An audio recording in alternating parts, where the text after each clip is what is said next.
Indian idle मराठीच्या मंचावरती मी 2दा गेलेलो. पण पहिला किस्सा खूप खतरनाक झालेला, तो मी कोणाबरोबर शेअर नाही केला, तुमच्याबरोबर शेअर करतो. त्या व्यक्तींनी मला खूप सपोर्ट केला आहे, खूप सपोर्ट. म्हणजे ते नेहमी मला लहान भावासारखंच ट्रीट करतात. म्हणजे त्यांचं असं कधी आहे की हा बाबा हा कोणत्या फेटेवाला आहे किंवा ट्रेपरी आर्टिस्ट आहे, कधीच नाही. अजय अतुल दादाचा विषय झाला, मी इतका म्हणजे रडल्यानंतर पण त्यामध्ये माझा आवाज, तू नीट बघशील थोडासा घोगरा झाला आवाज माझा. एक गोष्ट कायम माणसाला लक्षात ठेवली पाहिजे, तुमचं काम, तुम्ही कामाप्रती किती प्रामाणिक आहात, किती मनापासून करताय, तुम्हाला त्याच्यापासून किती अपेक्षा आहेत किंवा तुम्ही त्या गोष्टीला किती समृद्ध करण्याचा प्रयत्न करताय, ह्या सगळ्या गोष्टींवर ह्या गोष्टींची गणितं आखलेली असतात.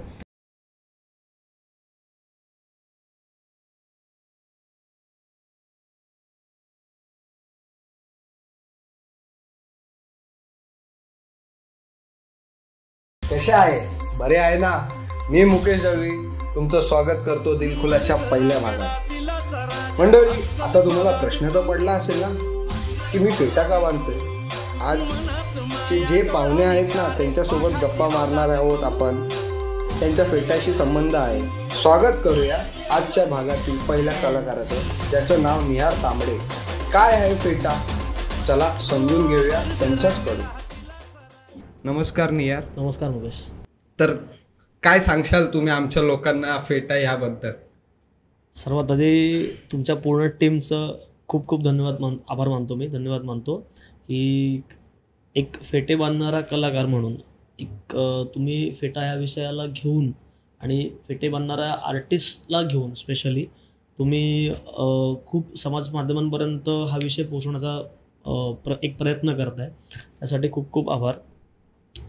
फेटाचा विषय हा बराच जुना आहे पहिला तर म्हणता, आणि त्यातून तो व्यवसाय ह्या विषयावरती तर म्हणजे लोकांच्या कधी अशा भुया उंचवतात की फेटा बिझनेस व्यवसाय होऊ शकतं, हे तर ते होऊ शकतं, का नाही होऊ शकत. पण बऱ्याच वेळा असं होतं की लोकांना फेट्याबद्दल माहितीच नाही आहे. फक्त बेसिकली नवरदेवांचा फेटा, गुढीपाडव्याच्या यात्रेत आपण जो पेहराव करतो त्याच्यामध्ये बांधला गेलेला फेटा, किंवा अजून कुठल्या इतर कार्यक्रमामध्ये जिथे फेटा लागतो आहे. आणि राहिला विषय बांधण्याचा, तर आपल्याकडे बांधता येत नाही आहेत अशातला बघणे. बरेच लोक ऑलरेडी ह्या व्यवसायामध्ये सेट आहेत. पण प्रॉब्लेम कुठे येतो आहे की आत्ता काही मुलं नव्याने शिकण्याचा प्रयत्न करत आहेत, तर त्यांना प्रॉब्लेम होतो आहे. काही लोकांना आवड असते, पण बऱ्याच वेळा त्यांच्या आवडीमुळे दुसऱ्यांच्या व्यवसायाचं नुकसान होतं, बरोबर. मग ते रेट तोडणं असो किंवा अजून दुसरे व्यावसायिक गणित. म्हणजे फेट्यामध्ये पण रेटिंग आणि हे ते सर्व चालतं म्हणजे मार्केटमध्ये. हो. आणि क्वालिटी इम्पॉर्टंट नसते की, असं बघायला गेलं तर. आता झालंय असं ना की लोकांना क्वालिटीशी काय घेणारच नाही आहे, एकतर मुळात समजत नाही, बरोबर. आता मी तुला हा जो फेटा बांधला, बरोबर, आजच्या आपल्या एपिसोडचा श्री गणेशा म्हणून, बरोबर. तर आता त्याच्यामध्ये मी क्वालिटी दिली आहे, बरोबर. मला त्या गोष्टीचं जे काही नॉलेज आहे ते सगळं मी माझ्या कामातून रिप्रेझेंट करण्याचा प्रयत्न करतो आहे, बरोबर. आता विषय काय होतो, आपल्याकडे एक गैरसमज पाळला गेला आहे की कमीत कमी किती वेळात फेटा बांधतो, काय करायचं आहे कमीत कमी वेळ दाखवायची. तुम्ही जितका चांगला वेळ घेणार तितकं चांगलं तुमचं काम होणार, बरोबर. एकदम सोपा विषय आहे. आईच्या गर्भातून सुद्धा बाळ बाहेर यायला 9 महिने 9 दिवसांचा कालावधी घेतच, बरोबर. पण त्या 9 महिन्यामध्ये आईच्या गर्भामध्ये त्याचे एक एक अवयव डेव्हलप होत असतात, त्याचं ब्रेन डेव्हलप होत असतं, त्याचं हळूहळू पूर्ण शरीर डेव्हलप होत असतं. तसंच फेट्याचं आहे. फेट्याचं काय वेगळं, तुम्ही जेव्हा त्याला चांगला वेळ येणार, तो सोगा व्यवस्थित दिला जाणार, त्या लेयर्स बाजूच्या, ज्याला मी वळ्या म्हणतो, त्या वळ्या नीट येणार, शेवटचा पन्ना फायनल मारतो जो लोकांना, त्याच्यामुळे फेट्याची ही बाजू कळते, इथे तुझा ब्रॉश लावला आहे, बरोबर, तो व्यवस्थित होणार. त्याचा तुरा, ती बाजू करणार, कारण वेळ चांगला दिला ना बांधायला. प्रत्येकाला 2 मिनिटामध्ये करून हवं आहे, 15 सेकंदात करून हवं आहे, काही विशिष्ट टायमामध्ये करून हवं आहे, काय गरज आहे ना. म्हणजे तू असं म्हणू शकतोस की कलाकार म्हणून फेटा बांधणं म्हणजे लोकांचं हे नाही, म्हणजे आपण फेटा ही आपली एक संस्कृती आहे, बरोबर. तर ती संस्कृती जपायची म्हणून फेटा नाही बांधत. तर मी किती चांगला दिसू शकतो म्हणून फेटा बांध, फटाफट आवर आणि मला सांग. माझं डोकं झाक आणि मला मोकळा कर. हा, समजलं. विषय काय कसा होतोय की समोरचा काय पर्पजने त्याला बांधतोय हे नाही. लोकांचं मेंटॅलिटी काय की 2 मिनिटात कर. मॅगी पण 2 मिनिटात नाही होत. बरोबर. तिला पण व्यवस्थित पाणी उकळण्याची प्रोसेस आहे, मग मॅगी टाकण्याची प्रोसेस आहे, मग मसाला टाकण्याची प्रोसेस आहे, मग तिला ढवळून व्यवस्थित तो मसाला तिला लागला पाहिजे. त्याच्यानंतर त्याच्यामध्ये काय जे आपण ॲडिशनल इन्ग्रेडियंट्स टाकतो, जी काही भाज्या असेल वॉटेवर जे काही असेल ते टाकल्यानंतर ती पूर्ण शिजून व्यवस्थित परिपक्व झाल्यानंतर आपल्या ताटामध्ये येते ना, मग तेव्हा आपण ती खातो आणि आपलं पोट भरतं बेसिकली. तर ही गोष्ट मला कापड आणायचं आहे, कापड आणून त्याला व्यवस्थित घडी मारायची, त्याचा तुरा बनवायचा आहे, त्यानंतर बांधायला वेळ द्यायचा आहे. बरोबर. बांधून झाल्यानंतर समोरच्याला त्रास न होता बांधायचं आहे. बरोबर. त्रास न होऊन देता झाल्यानंतर त्याने काय ड्रेसअप केलं आहे, त्याचं कॉस्ट्यूम काय, मग त्याला कुठला ब्राउस लागेल, त्याला तुरा कशा क्वालिटीचा काढायचा आहे, किती काढायचा आहे, ह्या सगळ्याच्या गोष्टीच्या मर्यादा आहेत. बरोबर. त्याचा एक लाईनअप आहे. तो लाईनअप जर तुम्ही नीट नाही देऊ शकले तर काय अर्थ आहे. फक्त कोणाला तरी कसला तरी वेळ वाचवायचा आहे, लोकांना जायचं कुठंच नसतं. म्हणजे तू इतरांसारखं काम नाही करत असं बघायला गेलं तर. मला माझा स्पेस आणि मला माझा वेळ हा माझ्यासाठी नको आहे, मला माझ्या कामासाठी हवं आहे. ते जर मला व्यवस्थित मिळालं तर मी माझं काम चोख आणि व्यवस्थित पार पाडणार. जर कोणी देऊ शकत नसतील तर लांबूनच जय महाराष्ट्र. पण जर फेटा असं आपण समजायला गेलो तर नाही, फेटा तू बांध, मला माझ्या एका कामाला जायचंय. बरोबर. आणि तू फेटा जरही 2 मिनिटात बांधला तरी तू तो फेटा 2 मिनिटात दिवसभर टिकेल असा बांधू शकतो. कसं आहे ना, मुद्दा सर्वात पहिली स्टेप जी चालू होते ना तो कपडा. बरोबर. आता तुला फेटा बांधून एक अर्धा तास झालाय. बरोबर. तुझं डोकं दुखायला लागलंय का? नाही, अजून तरी नाही माझं डोकं. बरोबर. तुला कुठेतरी असं वाटतं की लूज आहे, आत्ता पडेल नंतर पडेल, असं काय वाटतं? नाही, असं काहीच. तुला पर्सनली काय फील होत आहे मला आत्ता सांग. मी तर आयुष्यात मी तुला सांगतो, मी एवढा आता 27 वर्षाचा झालोय, आजपर्यंत मी माझ्या डोक्याला कपाळाला कधीच फेटा बांधला नाही, कधीच नाही. माझा एकही तुला फोटो दिसणार नाही, काही नाही. मी आज आणि अशा व्यक्तींनी फेटा बांधलाय माझ्यासाठी तरी गर्व आहे, ज्यांनी बोलतात की इंडस्ट्रीमध्ये सर्वात मोठमोठ्या सुभेदाराच्या ह्या पिक्चरमध्ये फेटा बांधलाय. अजय अतुलनी ज्याची तारीफ केली त्या व्यक्तीने आज माझा फेटा बांधलाय. माझ्यासाठी तर लय अभिमानाची गोष्ट आहे, स्वाभिमानाची गोष्ट आहे. मी असं बोलू शकतो की निहार तांबडेनी आज मला फेटा बांधलाय आणि आज तो आमच्या पॉडकास्टला आहे. आणि निहार तांबे असा माणूस आहे, आम्ही त्याला एवढे इझिली म्हणजे आम्ही फक्त बोललो की दादा आमच्या पॉडकास्टला तू येशील का, तर स्वाभिमान नाही. म्हणजे एकाला असतो ना, मी आज एवढ्या मोठमोठ्या व्यक्तींसाठी काम करतो, आज मी एवढ्या मोठमोठ्या लोकांना मी पर्सनली आज त्यांचे माझ्याजवळ नंबर आहेत, हे ते सर्व एवढं असून पण तुला असं थोडा पण अभिमान नाही, स्वाभिमान नाही, गर्व नाही की मी काय येऊ, मी कशाला येऊ, तुमचं काय काय नाही. तर तुला असं जेव्हा मागणं जज करतात, तू एवढा फ्रँकली राहतोस, एवढा फ्रँकली बोलतोस, असं मागणं जर तुला जज केल्यावर असा राग बिग नाही. कसं आहे ना मुकेश, मी पण गरिबी पाहिले. मी 9वीत असताना माझे वडील ऑफ झालेत. मी मार्केटमध्ये आपण पूर्वी एक पेन यायचं, आता पण ती कंपनी आहे, त्याचं नाव तेव्हा मला लक्षात नव्हतं, पण नंतर ते नाव आता माझ्या डोक्यात असं फिट्ट बसलं ना की शेवटच्या क्षणापर्यंत ते नाव लक्षात राहणार आहे माझ्या. जॉर्टर नावाची कंपनी आहे, जॉर्टर. त्याचे 10,000 रुपयाला पेन यायचे. माझे वडील एक्सपायर झाल्यानंतर, वडील माझे 2010ला गेले, त्यावेळेस नववीला होतो. हां. आणि दुसऱ्या दिवशी माझा मराठीचा पेपर होता. तारीख पण सांगतो तुला मी, 1 एप्रिल जस्ट उजाडणार होतं. एप्रिल फुलचाच दिवस आपण 1 एप्रिलचं हे करतो त्या हिशोबाने. जानेवारी फेब्रुवारी मार्च, मार्चची 31-30 तारीख जी असेल ती संपत होती आणि 1 एप्रिल उजाडत होती. वडिलांची डेथ झाली, आजारी होते वडील. माझी आई घरकाम करायची. माझ्या जन्माच्या नंतर मी 3-4-5 वर्ष झालं असेल, त्याच्यानंतर आई जी घरकाम करते ती आज तागळ्यात आई घरकाम करते. लोकांच्या घरची धुणी भांडीपासून कपड्यांपर्यंत आज तागळ्यात चालू आहे. मी तिला काय ते अडवलं नाही, कारण तिचं कामाचं अंग आहे. ती एकदा जर घरी माझं जे काही आहे मी व्यवस्थित चाललं आहे माझं, बट तिला जर घरी बसवलं तर ती आजारी पडेल किंवा तिला शारीरिक व्याधी चालू होतील तिला, आणि बऱ्याच लोकांनी तिच्यावरती विश्वास आहे, त्यामुळे तिचं काम चालू आहे. सो मी तिला डिस्टर्ब करत नाही, ती तिच्या झोनमध्ये ओके. राहिला माझा विषय, वडील गेल्यानंतर मी मार्केटमध्ये जे जॉर्डरचं पेन होतं ते 10 रुपयाचं एक पेन त्यावेळेस असायचं, ते विकून मी दिवसाचा 60-70 रुपये पगार घेतला आहे. त्यानंतर नंतर वडिलांच्या मृत्यूनंतर परीक्षा राहिलेली ती पण पूर्ण केली व्यवस्थित. त्यावेळेस आमच्या शिक्षकांनी पण मला बऱ्यापैकी आर्थिक सहाय्य पण केलं आणि एक मोरल सपोर्ट असतो आपल्या शिक्षकांचा आपल्या बाबतीत. त्यावेळेस आमच्या डिचोलकर मॅडम होत्या, त्यांनी पण मला खूप सपोर्ट केला. त्याच्यानंतर जेव्हा मी मार्केटमध्ये फिरलो ना, मार्केटमध्ये मला दुपारी जेवणासाठी 10 रुपये मिळायचं, दुपार जेवणासाठी 10 रुपये. त्यावेळेस मी त्यातलं 9 रुपयाचं खायचो आणि 1 रुपया परत द्यायचो. काय खायचो तेव्हा? वडापाव समोसा स्वस्त होते, आत्तासारखं 22 रुपये 20 रुपये असं नव्हतं.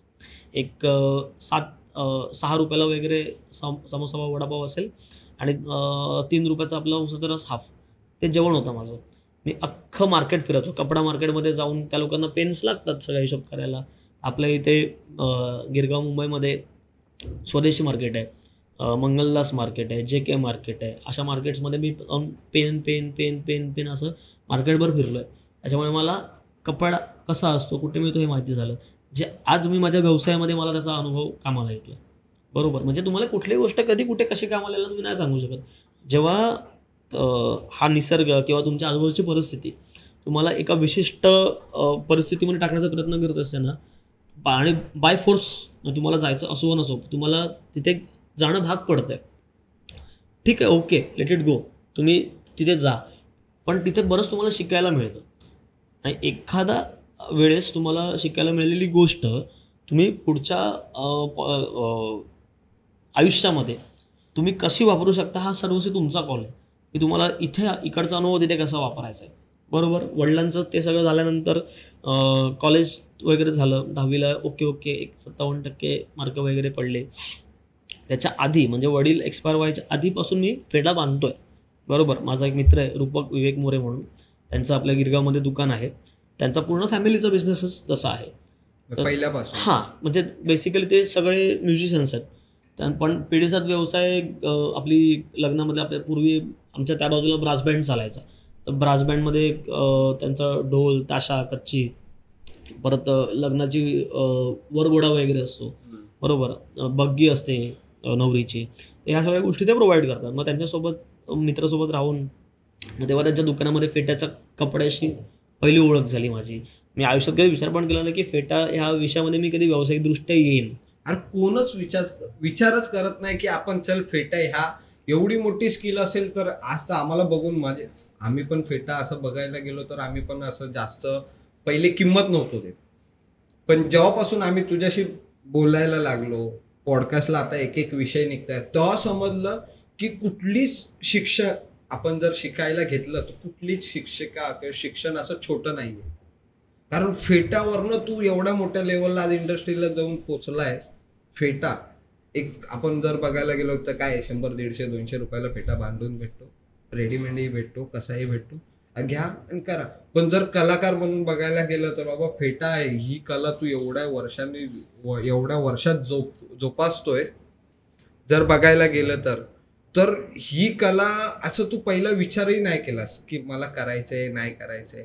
पण जर आज तू त्या लेवलला पोचलायस तर ह्या फेट्याला तू किती मान देतोस? मी त्याला मान देणारा कोणीच नाही आहे. तो त्याचा मान तो स्वतः मिळवतो. बरोबर, दुसरा विषय, मी किंवा माझ्या हातून जे काही काम घडतंय, बरोबर, ते काम मी करत नाही आहे, ते माझ्या हातून ती कला तिला समृद्ध करते. ज्या वेळेस मी असं बोलेन का की हे माझं काम आहे, हे मी केलं, हा अहंकार जेव्हा जागा येईल ना, बरोबर, जेव्हा वरती येईल मला तेव्हा हीच कला मला आपटेल. बरोबर, ज्या यशाच्या शिखरावरती मला ते घेऊन चालली आहे ना, तिथे अहंकार कामाचा नाही आहे, तिथे समर्पण कामाचं आहे. त्या कलेप्रती जर मी लीन झालो, तिला नतमस्तक झालो, त्यावेळेस ती स्वतः पण समृद्ध होणार आहे आणि ती मला पण समृद्ध करणार आहे.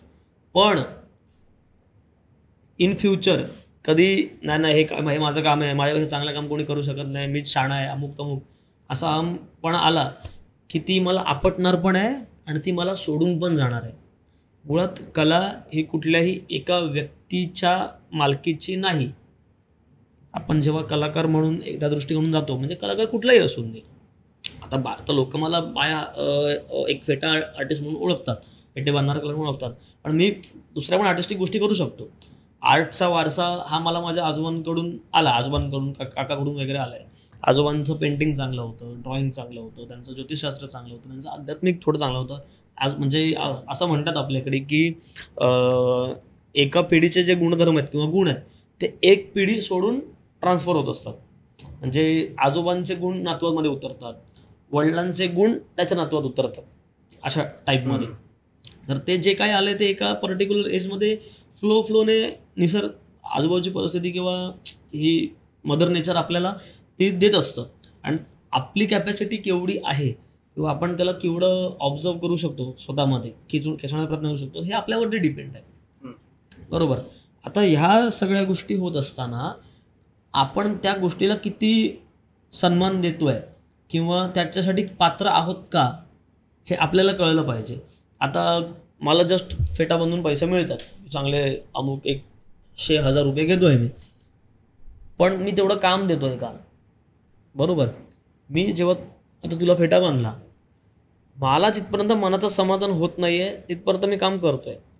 बरोबर. माझ्या कलेचा पहिला प्रेक्षक पण मीच आहे. बरोबर. तू तिसरा आहेस ॲज अ प्रेक्षक. दुसरा कोण आहे? जेव्हा कोणी येणार, आता मग अशी तुला बांधला, आपल्या टीम मेंबर्समधून पटकन बोलले की हा नवरदेव रेडी झाले, तो दुसरा प्रेक्षक असतो जो तुला फर्स्ट अटेम्प्टला बघतो. का बोलला तो नवरदेव झाले? कारण त्या फेट्याचा लुक, म्हणजे आता लोकांची मेंटॅलिटी अशी झाली आहे की फेटा म्हटलं की नवरदेवच. बरोबर. त्यातून मी तुला ते कापड जरा स्पेशलवाला आणलंय, जरा चांगल्या त्यामध्ये फिनिशिंग चांगली येते, त्यामुळे ते नवरदेवला असं नाही नवरदेवाला नाही बांधतो, नवरदेवाला बांधतो. नवरदेवाचे साईडर्स जे असतात, म्हणजे नवऱ्याचे वडील, नवरीचे वडील, त्यांचे भाऊ, मामा, त्यांना म्हणून आपण हे स्पेशल कापड प्रोव्हाइड करतो. पण लोकांची मेंटॅलिटी कशी जाईल की फेटा म्हणजे फक्त नवरदेव. असं नको व्हायला. आता फेट्याचा काय मान आहे? आता नवरदेवाचं आम्ही काम करतो, बरोबर. आमच्यासाठी तो देव आहे, नवरदेव म्हणतो आपण त्याला, देव. बरोबर. लग्नाच्या दिवशी नवरा आणि नवरी हे देवांच्या स्वरूपात जातात. आपल्याकडे एक खूप चांगली पद्धत आहे, आपण नवरा आणि नवरीच्या डोक्यावरती बाशिंग लावतो. बरोबर. त्या बाशिंगाचं पण मी जेव्हा ह्या विषयात खोलवरती उतरवतो,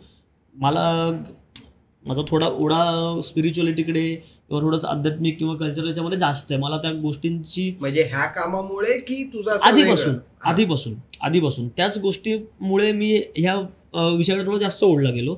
आणि आधीपासून जो माझा फ्लो होता तो इथे कुठेतरी कनेक्ट झाला किंवा त्याला मी कनेक्ट केलं असं म्हणू शकशील तू. हे टिक्का आणि हे सर्व त्याच्या त्याचे वेगवेगळे पैलू आहेत, ते मी हळूहळू एक्सप्लेन करतो कसं काय. आता राहिला विषय कसा, मी ह्याला कनेक्ट झालो. कनेक्ट होता होता ह्याचं वैविध्य माहिती पडलं, ह्याचा बेस माहिती पडला. मग नवरदेवाच्यामध्ये आता तो बाशिंगाचा विषय म्हणालो. बाशिंगाची पद्धत आपल्याकडे इतकी सुंदर पद्धत आहे ना की नवऱ्याला गणपतीचं बाशिंग लावलं जातं, नवरीला सरस्वतीचं बाशिंग लावलं जातं. म्हणजे नवरा त्या दिवशी गणपती स्वरूप सुद्धा असतो. आपल्याकडे अशी पद्धत आहे की एकदा बाशिंग लावलं ना नवरा आणि नवरीच्या डोक्यावरती की कोणाच्याही, म्हणजे कोण कितीही वयाने मोठा असेल किंवा काय असेल ना, त्याच्या पायावरती डोकं नाही ठेवायचं. इनडिरेक्टली तुम्ही माणसाच्या पायावरती देवाला ठेवताय. देव तुमच्या शिरपेचामध्ये विराजमान झालेले आहेत, डोक्यावरती विराजमान झाले आहेत. डोक्यावरती बसणं नाही म्हणणार, बसणं शब्द चुकीचा आहे, विराजमान झालेत, असं नसतं झालेत. बरोबर. त्यावेळेस देव माणसाच्या पायावरती ठेवणं चुकीचं आहे. आपण माणसाच्या पायावरती नाही ठेवत देवाला, आपण डोक्यावरतीच घेतो. तो पॉईंट ऑफ व्ह्यू आहे. लग्नाच्या दिवशी जे मंत्र म्हणले जातात किंवा ज्या मंत्रांमुळे आपलं लग्न व्हॅलिड ठरवलं जातं की बाबा हा आता ऑफिशियली नवरा बायको झाली, त्याच्यामध्ये जे मंत्र आहेत, जे उच्चारण आहे, त्याच्यामध्ये नवरा हा विष्णू स्वरूपसुद्धा दाखवला जातो, हा शिवस्वरूपसुद्धा दाखवला जातो. तसंच नवरी ही सरस्वती किंवा विद्येच्या स्वरूपाने पण दाखवली जाते. ज्यावेळेस तिला नवऱ्याकडून मंगळसूत्र, दागदागिने, पायातलं फेरव्या, पैजण हे सगळं घातलं जातं, तेव्हा ती लक्ष्मी स्वरूप होते. बरोबर. जेव्हा नवरी मापटं ओलांडून नवऱ्याच्या घरामध्ये येते तेव्हा ती अन्नपूर्णेच्या रूपाने येते. म्हणजे तिच्या पायगुणामुळे घरात अन्नधान्य भरलेलं राहावं म्हणून ती येताना अन्नपूर्णा पण आणते. समजलं. तर हा इतका सुंदर कॉन्सेप्ट आहे. राहिला विषय ह्याच्यामध्ये फेटा कसा इन झाला आहे किंवा काय झालं आहे, तर हे नीट समजून घेतलं पाहिजे की आपल्याकडे पौराणिक ह्याच्यापासून, आता फेटा म्हटलं की लोक इतिहासामध्ये डायरेक्ट शिरतात. पण इतिहासाच्या आधी सुद्धा आपल्याकडे काळ होताच ना. असं नाही की डायरेक्ट इतिहास म्हणजे तो पण इतिहासच आहे, नो डाऊट. बट आपण शब्दामध्ये गडबडून जातो किंवा गफलत करतो, तो पण इतिहासच आहे. पण तो पौराणिक इतिहास आहे आपला, किंवा स्पिरिच्युअल हिस्ट्री आहे ती आपली, बरोबर. त्याच्याबरोबर काही वेगवेगळ्या गोष्टी किंवा वेगवेगळ्या परिस्थितीनुसार तिथे काय काय घटना घडल्या ह्या अनुषंगाने थोडा दैवी आपण म्हणतो ना त्याला, तसं म्हणजे महाराजांच्या पहिल्याच्या काळापासून चालत येणारी ही जी प्रथा आहे ती आज 2024 पर्यंत चालते. म्हणजे देवांच्या काळापासून बेसिकली. आपण मी बराच माझ्या इंटरव्ह्यूमध्ये बोललो, इथे पण परत तेच सांगायचा प्रयत्न करतोय. काही वेगळे प्रेक्षक असतील ज्यांना काही गोष्टी माहिती नसतील. बेसिकली काय आहे, ही कला कुठून आली आहे तर ही गंधर्वांकडून आलेली कला आहे असा माझा अभ्यास आहे. कारण गंधर्वांचा थोडासा विषय असा तो रॉयल असायचा, थाटमाटात जगणारे, थोडा तो क्रायटेरिया होता गंधर्वांचा, बरोबर. म्हणजे ॲज अ म्युझिशियन सुद्धा. कारण आपल्याकडे नारद मुनी ज्यांना म्हणतो, त्याच्याबरोबर एक तुंबरू नावाचा एक कॅरेक्टर आपल्याला मिळतं. त्यांचं तोंड घोड्याचं आहे. त्यांच्या हातामध्ये पण नारद मुनींच्या हात जसं आपलं जशी एकतारी किंवा तंबूर आपण म्हणतो तशा टाईपमध्ये त्यांच्या हातात पण आहे. ते नारद आणि तुंबरू यांची जोडीच बघायला भेटते बऱ्याच ठिकाणी, ज्यांना ह्या गोष्टीबद्दल माहिती असेल. म्हणजे ते सुद्धा गंधर्व होते, तुंबरू, बरोबर. त्याच्यानंतर तू थोडंसं अजून पुढे गेलास की आपल्या महाराष्ट्रामध्ये जितकी कुळदैवत आहेत, बरोबर, जितकी कुळदैवत आहेत प्रत्येकाची, ते सगळे शिवाचे अवतार आहेत, बरोबर. जितक्या कुळदेवी आहेत, कुळदेव आणि कुळदेवी हे दोन वेगळे कन्सेप्ट आहेत, नीट समजून घेतले पाहिजेत. आता जितक्या देवी आहेत ती सगळी शक्तीची रूप आहेत किंवा शक्तीचे अवतार आहेत. शिव आणि शक्ती ह्या दोघांचाच कन्सेप्ट आपल्या सगळ्या घराण्यांवरती आहे, बरोबर. आता हे सगळे देवी आणि देवता ह्या सगळ्यांचं डोकं नीट बघा. त्याच्या डोक्यावरती, प्रत्येक देवतांच्या डोक्यावरती एक मुकुट सदृश्य काहीतरी आहे, बरोबर. आपले कुठलेच देव किंवा देवी किंवा शक्तीची जी काही रूपं आहेत ती बोडक्या डोक्याने नाही आहेत. एवढ्या खोलवर जाऊन विचार करतोयस तू, म्हणजे ह्याचा अर्थ किती अभ्यास करावा लागला असेल तुला या गोष्टीचा. कारण बाकीचे सर्व बघायला गेले तर कलेचा अभ्यास म्हणजे अर्धवट असतो. कलाचा अभ्यास हा कधीच पूर्ण नसतोच. कारण कुठलीच कला ही पूर्ण होऊच शकत नाही. तसं तू एवढ्या डीपली जाऊन खाली जाऊन विचार करतोय की मी पण हा विचार नव्हता केला की अरे हा आता तुझ्याशी बोलताना मी त्या विचारांमध्ये गुंतलेलो, तेव्हा मला असं आठवलं की अरे देवांना मुकुटाशिवाय म्हणजे त्या ह्याच्याशिवाय आपण कधी बघितलंच नाही. एक तरी असा देव असेल की ज्याला आपण बघू, पण असा कुठलाच देव नाही ज्याला आपण मुकुट नाहीये. म्हणजे तू तेवढ्या लेवलचा अभ्यास करायचा किंवा तो शोध करायचा तुझ्याकडे वेळ असतो ह्या इंडस्ट्रीच्या कामामध्ये? वेळ असा नाही, मग असं म्हणलं त्याप्रमाणे थोडासा आध्यात्मिक ओढा असल्यामुळे ना, देवाच्या कृपेने ऑब्झर्वेशन चांगलं आहे माझं. एखाद्या गोष्टीला आपण ऑब्झर्व करतो ना, एखाद्या गोष्टीला फोकस करून आपण बघत असतो, त्या गोष्टीला पूर्ण खालपासून वरनं स्कॅन करत असतो, तेव्हा आता ते सिक्स सेन्स म्हणशील त्याला माझा किंवा काय म्हणशील आय डोंट नो, मी त्याला एका पर्टिक्युलर शब्दामध्ये बसवलं तर लोक त्याच पॉईंट ऑफ व्ह्यूने त्या गोष्टीकडे बघत असणार. ती माझी सिक्स सेन्स नाव देऊ की एखादी गोष्ट आपल्याला हिंट मिळते की बाबा हे असं होणार आहे. ते कधी कधी आपण असतो त्या फ्लोमध्ये, म्हणजे जागेपणी हिंट मिळते कधी कधी आपल्याला की हे आता असं वाटणार. एक सिक्स सेन्स आपण म्हणून सिक्स सेन्स पकडू त्याला. तो सिक्स सेन्स कधी कधी ऑब्झर्व करायला होतं की हे इथे काहीतरी वेगळं आहे, हे इथे काहीतरी असं होत आहे म्हणून, हे इथे काहीतरी वेगळं झालेलं आहे. मग नंतर जेव्हा फेटाचा विषय म्हणून अरे यार हा म्हणजे माणसांच्या डोक्यावरती आपण फेटा बांधतोय, मग देवांच्या डोक्यावरती फेटा म्हणजे बांधणं सोडून मग डोक्यावरती पण काहीतरी आहे की. आणि त्यानंतर जेव्हा माणसांची ॲनाटॉमी बघतो ना तेव्हा थोडंसं एक म्हणजे आधी स्पिरिच्युअलचा थोडंसं नॉलेज. आता मी भजनांमध्ये बसणारा माणूस आहे, आपल्या दादरच्या मठामध्ये वगैरे शनिवारचं भजन असतं, मी जाऊन बसतो. आमच्या गिरगाव कांदेवाडी मठामध्ये सुद्धा एकादशीचं भजन असतं, त्यामध्ये पण जाऊन बसतो. चेंबूरचा पण आपला मठ आहे स्वामींचा, आत्मलिंगा बादोबा जिथे आहे, तिथे पण मी जाऊन बसतो. तिथे पण दर शनिवारच्या आसपास एक भजन असतं. तर त्या भजनांमधून बऱ्याच गोष्टी शिकायला मिळाल्यात मला सुद्धा पर्सनली. आणि त्याच्यामधून हा थोडा स्पिरिच्युअल अभ्यास थोडासा वाढला बघायला गेला तर. आता ह्याच्यामध्ये विषय कसा होतो आहे, थोडंसं पुराणांपासून किंवा स्पिरिच्युअल थोडासा या साईडला येतो मी अजून या बाजूला. म्हणजे आपल्या शरीराचा अभ्यास ह्युमन ॲनाटॉमीचा अभ्यास हा खूप महत्त्वाचा आहे प्रत्येक गोष्टीसाठी. जेव्हा आपले डॉक्टर्स पण जेव्हा डॉक्टरकीचं शिक्षण घेतात बरोबर, त्यावेळेस सुद्धा त्यांना शरीरशास्त्राचा अभ्यास करायला लागतो बरोबर. जेव्हा नर्तक त्यांच्या नृत्याचं प्रशिक्षण घेतात तेव्हा सुद्धा त्यांना शरीरशास्त्राचा अभ्यास आहे. आता फेटा हा विषय जेव्हा येतोय, ह्या गोष्टीमध्ये इन होतोय, तर बाबा माणसाच्या डोक्यावरचा फेटा आणि देवांच्या डोक्यावरचं हे मुकुट, हे असं साधर्म का जुळलं जात आहे.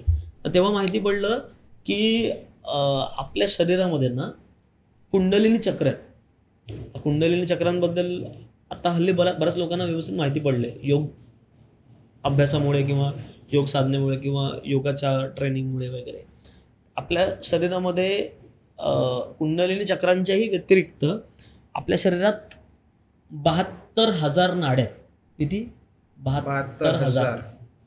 ओके. आता त्या 72,000 नाड्या ही जी कुंडलिनी चक्र आहेत त्याच्याशी कनेक्टेड आहेत कुठे ना कुठे.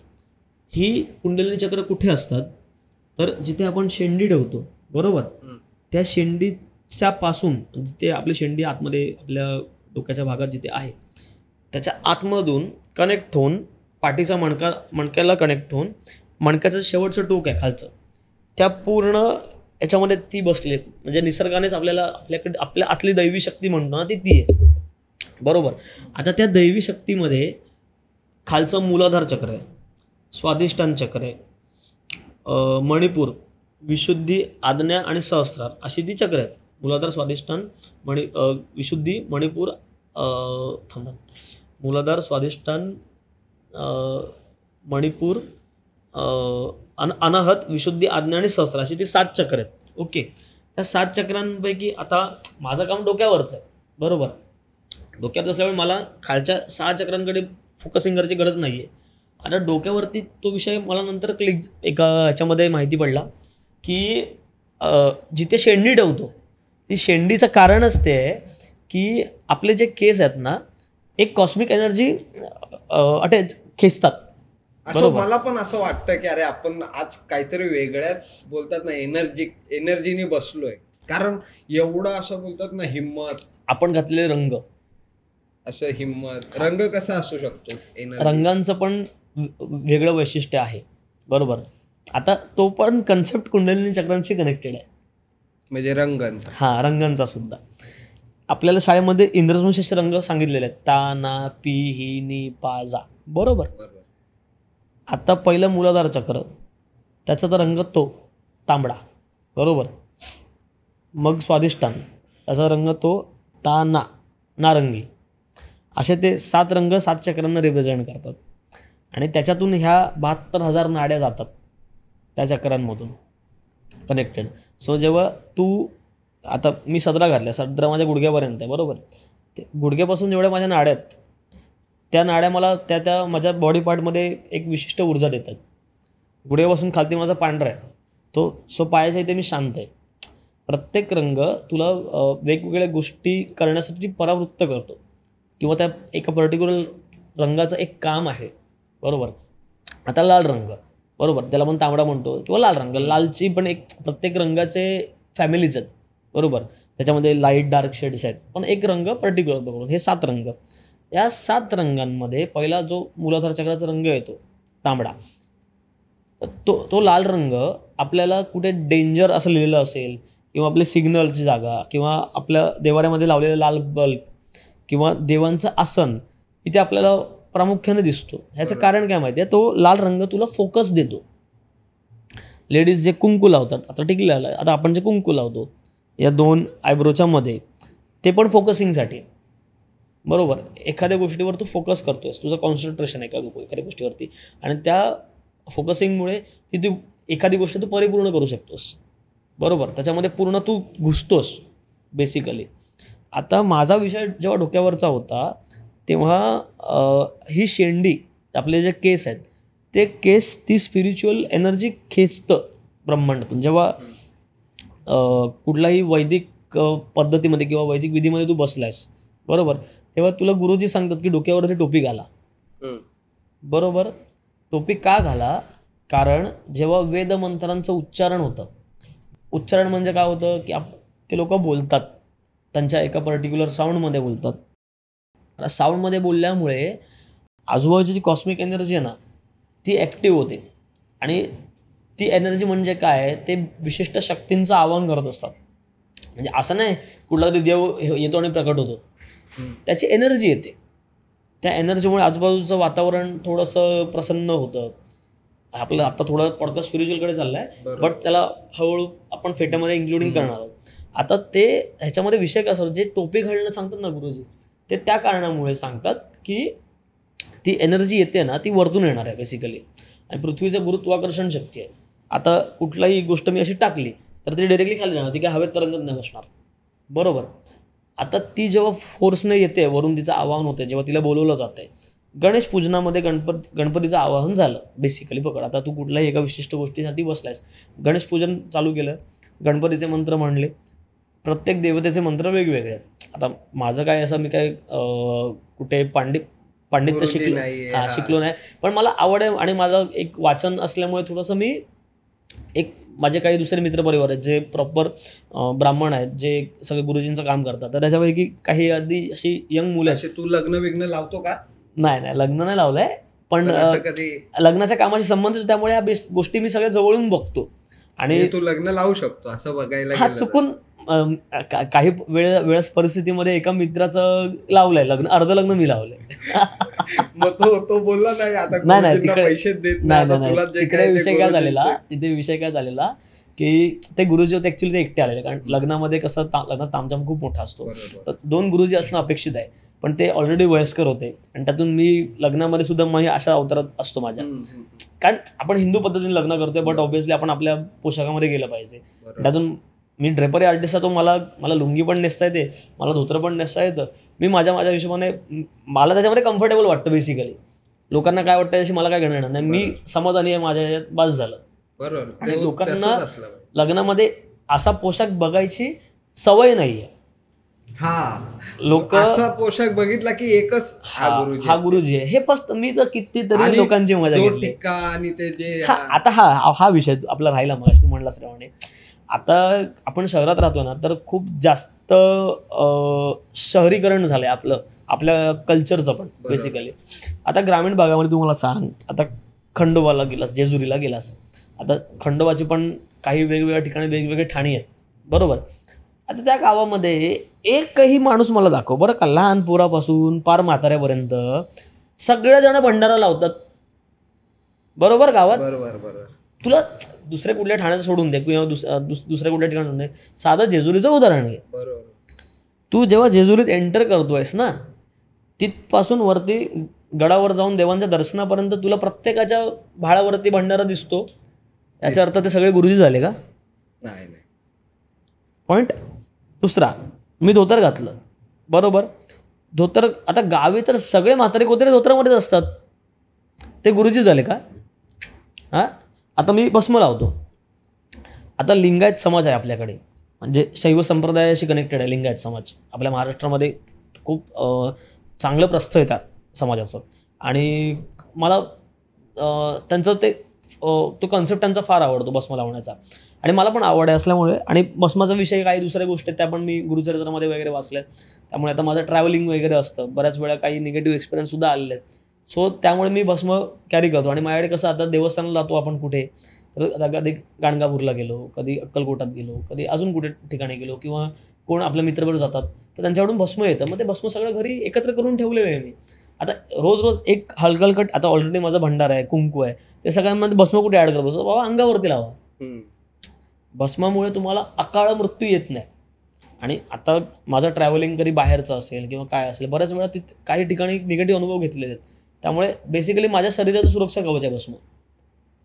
आणि त्या प्रत्येक ठिकाणाहून आल्यामुळे त्या सगळ्या ठिकाणांची ऊर्जा एकत्र झालेली आहे.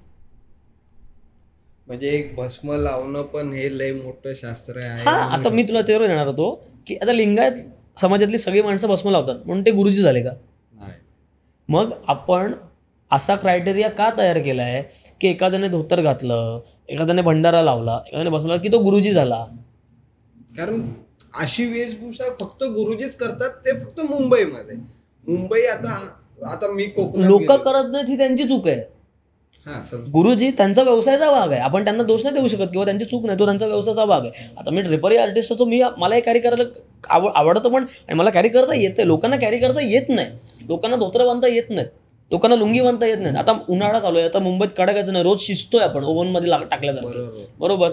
आता जसा स्त्रियांचा कम्फर्ट झोन आहे तसा पुरुषांचा पण कम्फर्ट झोन आहे ना. मला पण घाम येतो, मला पण घामामुळे विचिंग होते, मी घालतो लुंगी, मला बांधता येते, मी घालतो, मी कॅरी करतो, मी गाडीवरती पण बसून लुंगी घालून जाऊ शकतो.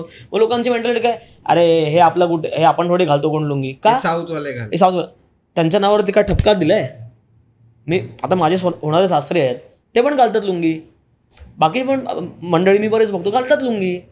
आता मी जर ह्याला गेलो नरसोबाच्या वाडीला, तिथे पण लोक लुंगी घालतात आता पण. हां, आपल्या भारतीय पेहरावाचा भाग आहे तो. जेव्हा आता घरी मी लहानपणापासून कितीतरी लोकांना लुंगी घालताना बघितलंय.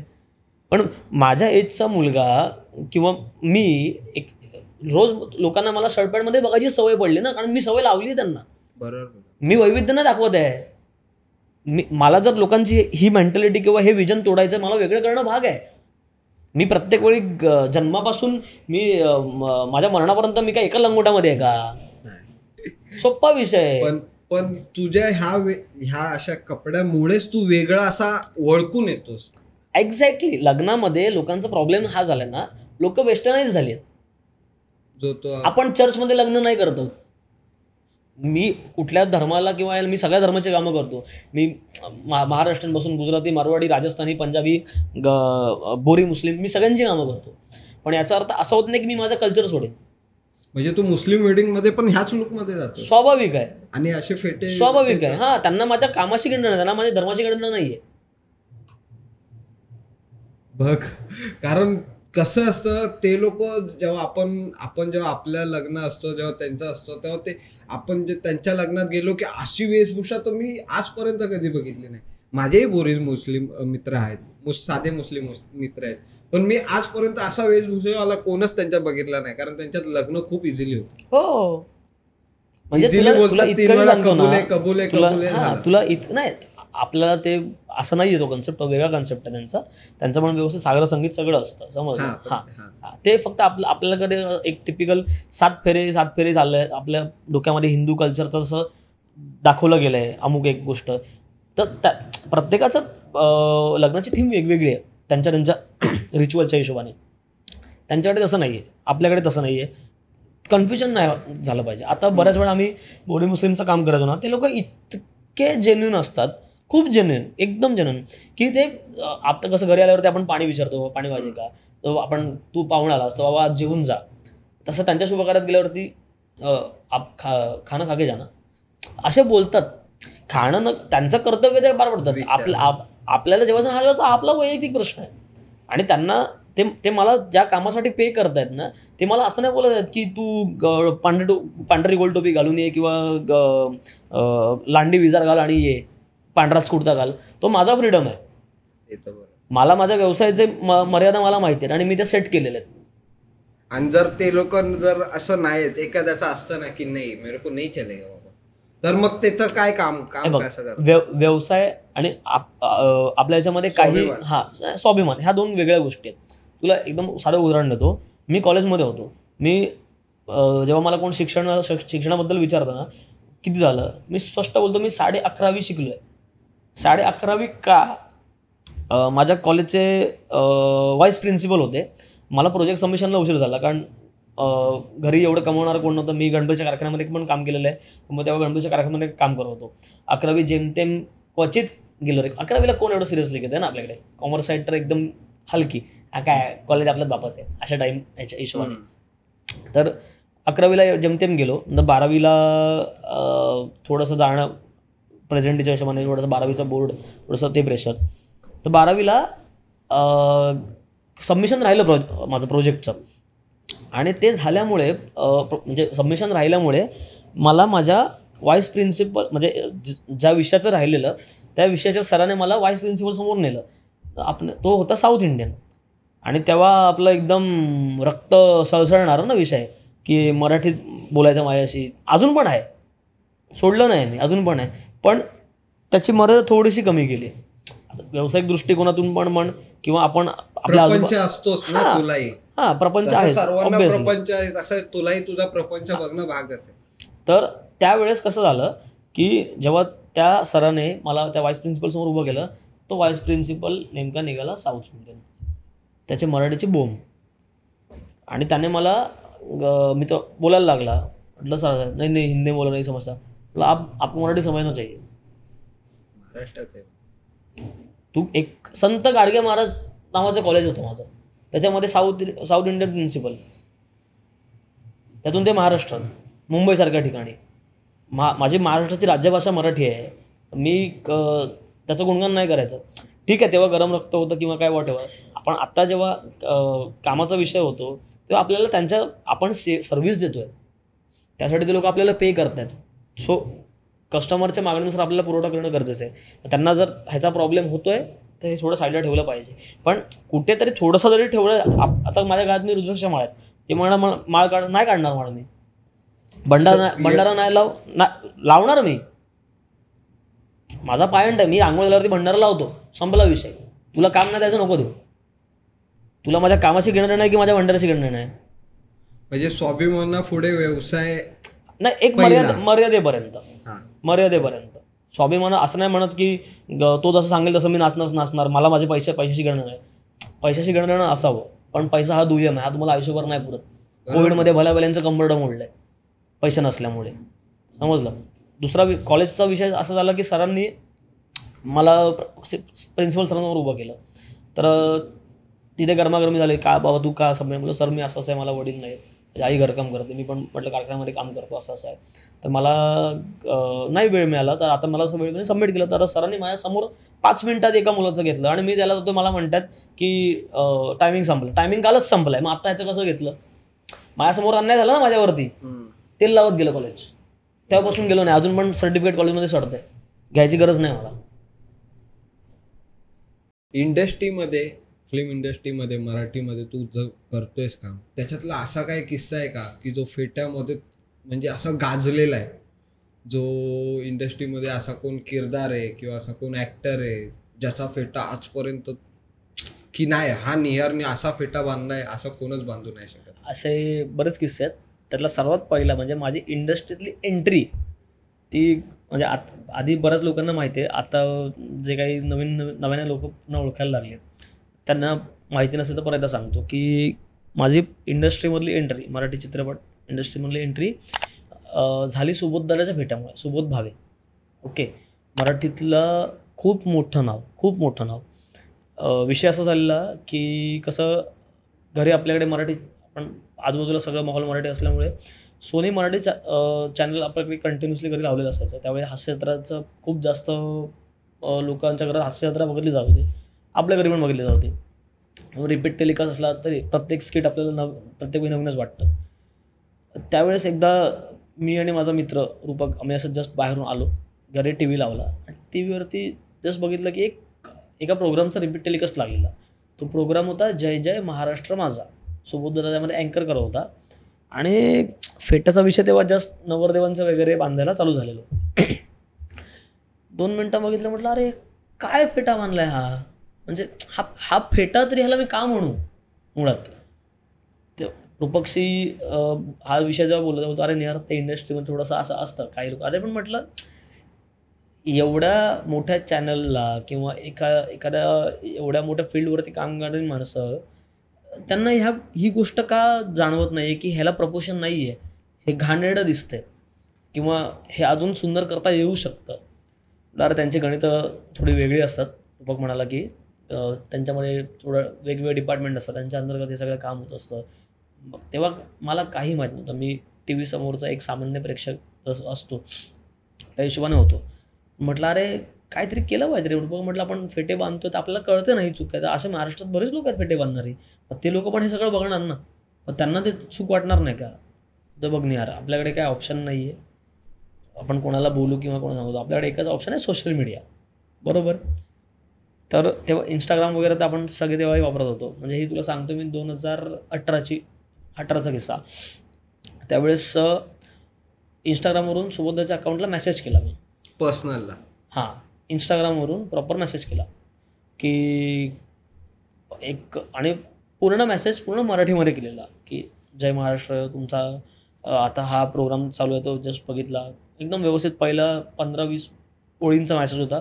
त्यामध्ये कार्यक्रम किती चांगला आहे, काय कसं मला ॲज अ प्रेक्षक म्हणून काय प्रतिक्रिया काय आली माझी, ते सगळं मी लिहिलं, माझा अभिप्राय बेसिकली लिहिला. आणि तो मेसेज संपवून मी पुन्हा दुसरा मेसेज लिहिला की तुमचा फेटा नाही आवडला मला, की हा फेटा नाही आहे, याच्यापेक्षा चांगलं म्हटलं मी बांधतो. मी पण म्हटलं फेटा बनणारच आर्टिस्ट आहे, तर फेटा कसा असतो हे मी येऊन दाखवू शकतो, मला काय मानधन वगैरे नको आहे, तुम्ही फक्त सांगा मला कुठे यायचं, कधी यायचं, कसं यायचं, कोणाला भेटायचं, मी बांधून दाखवू शकतो.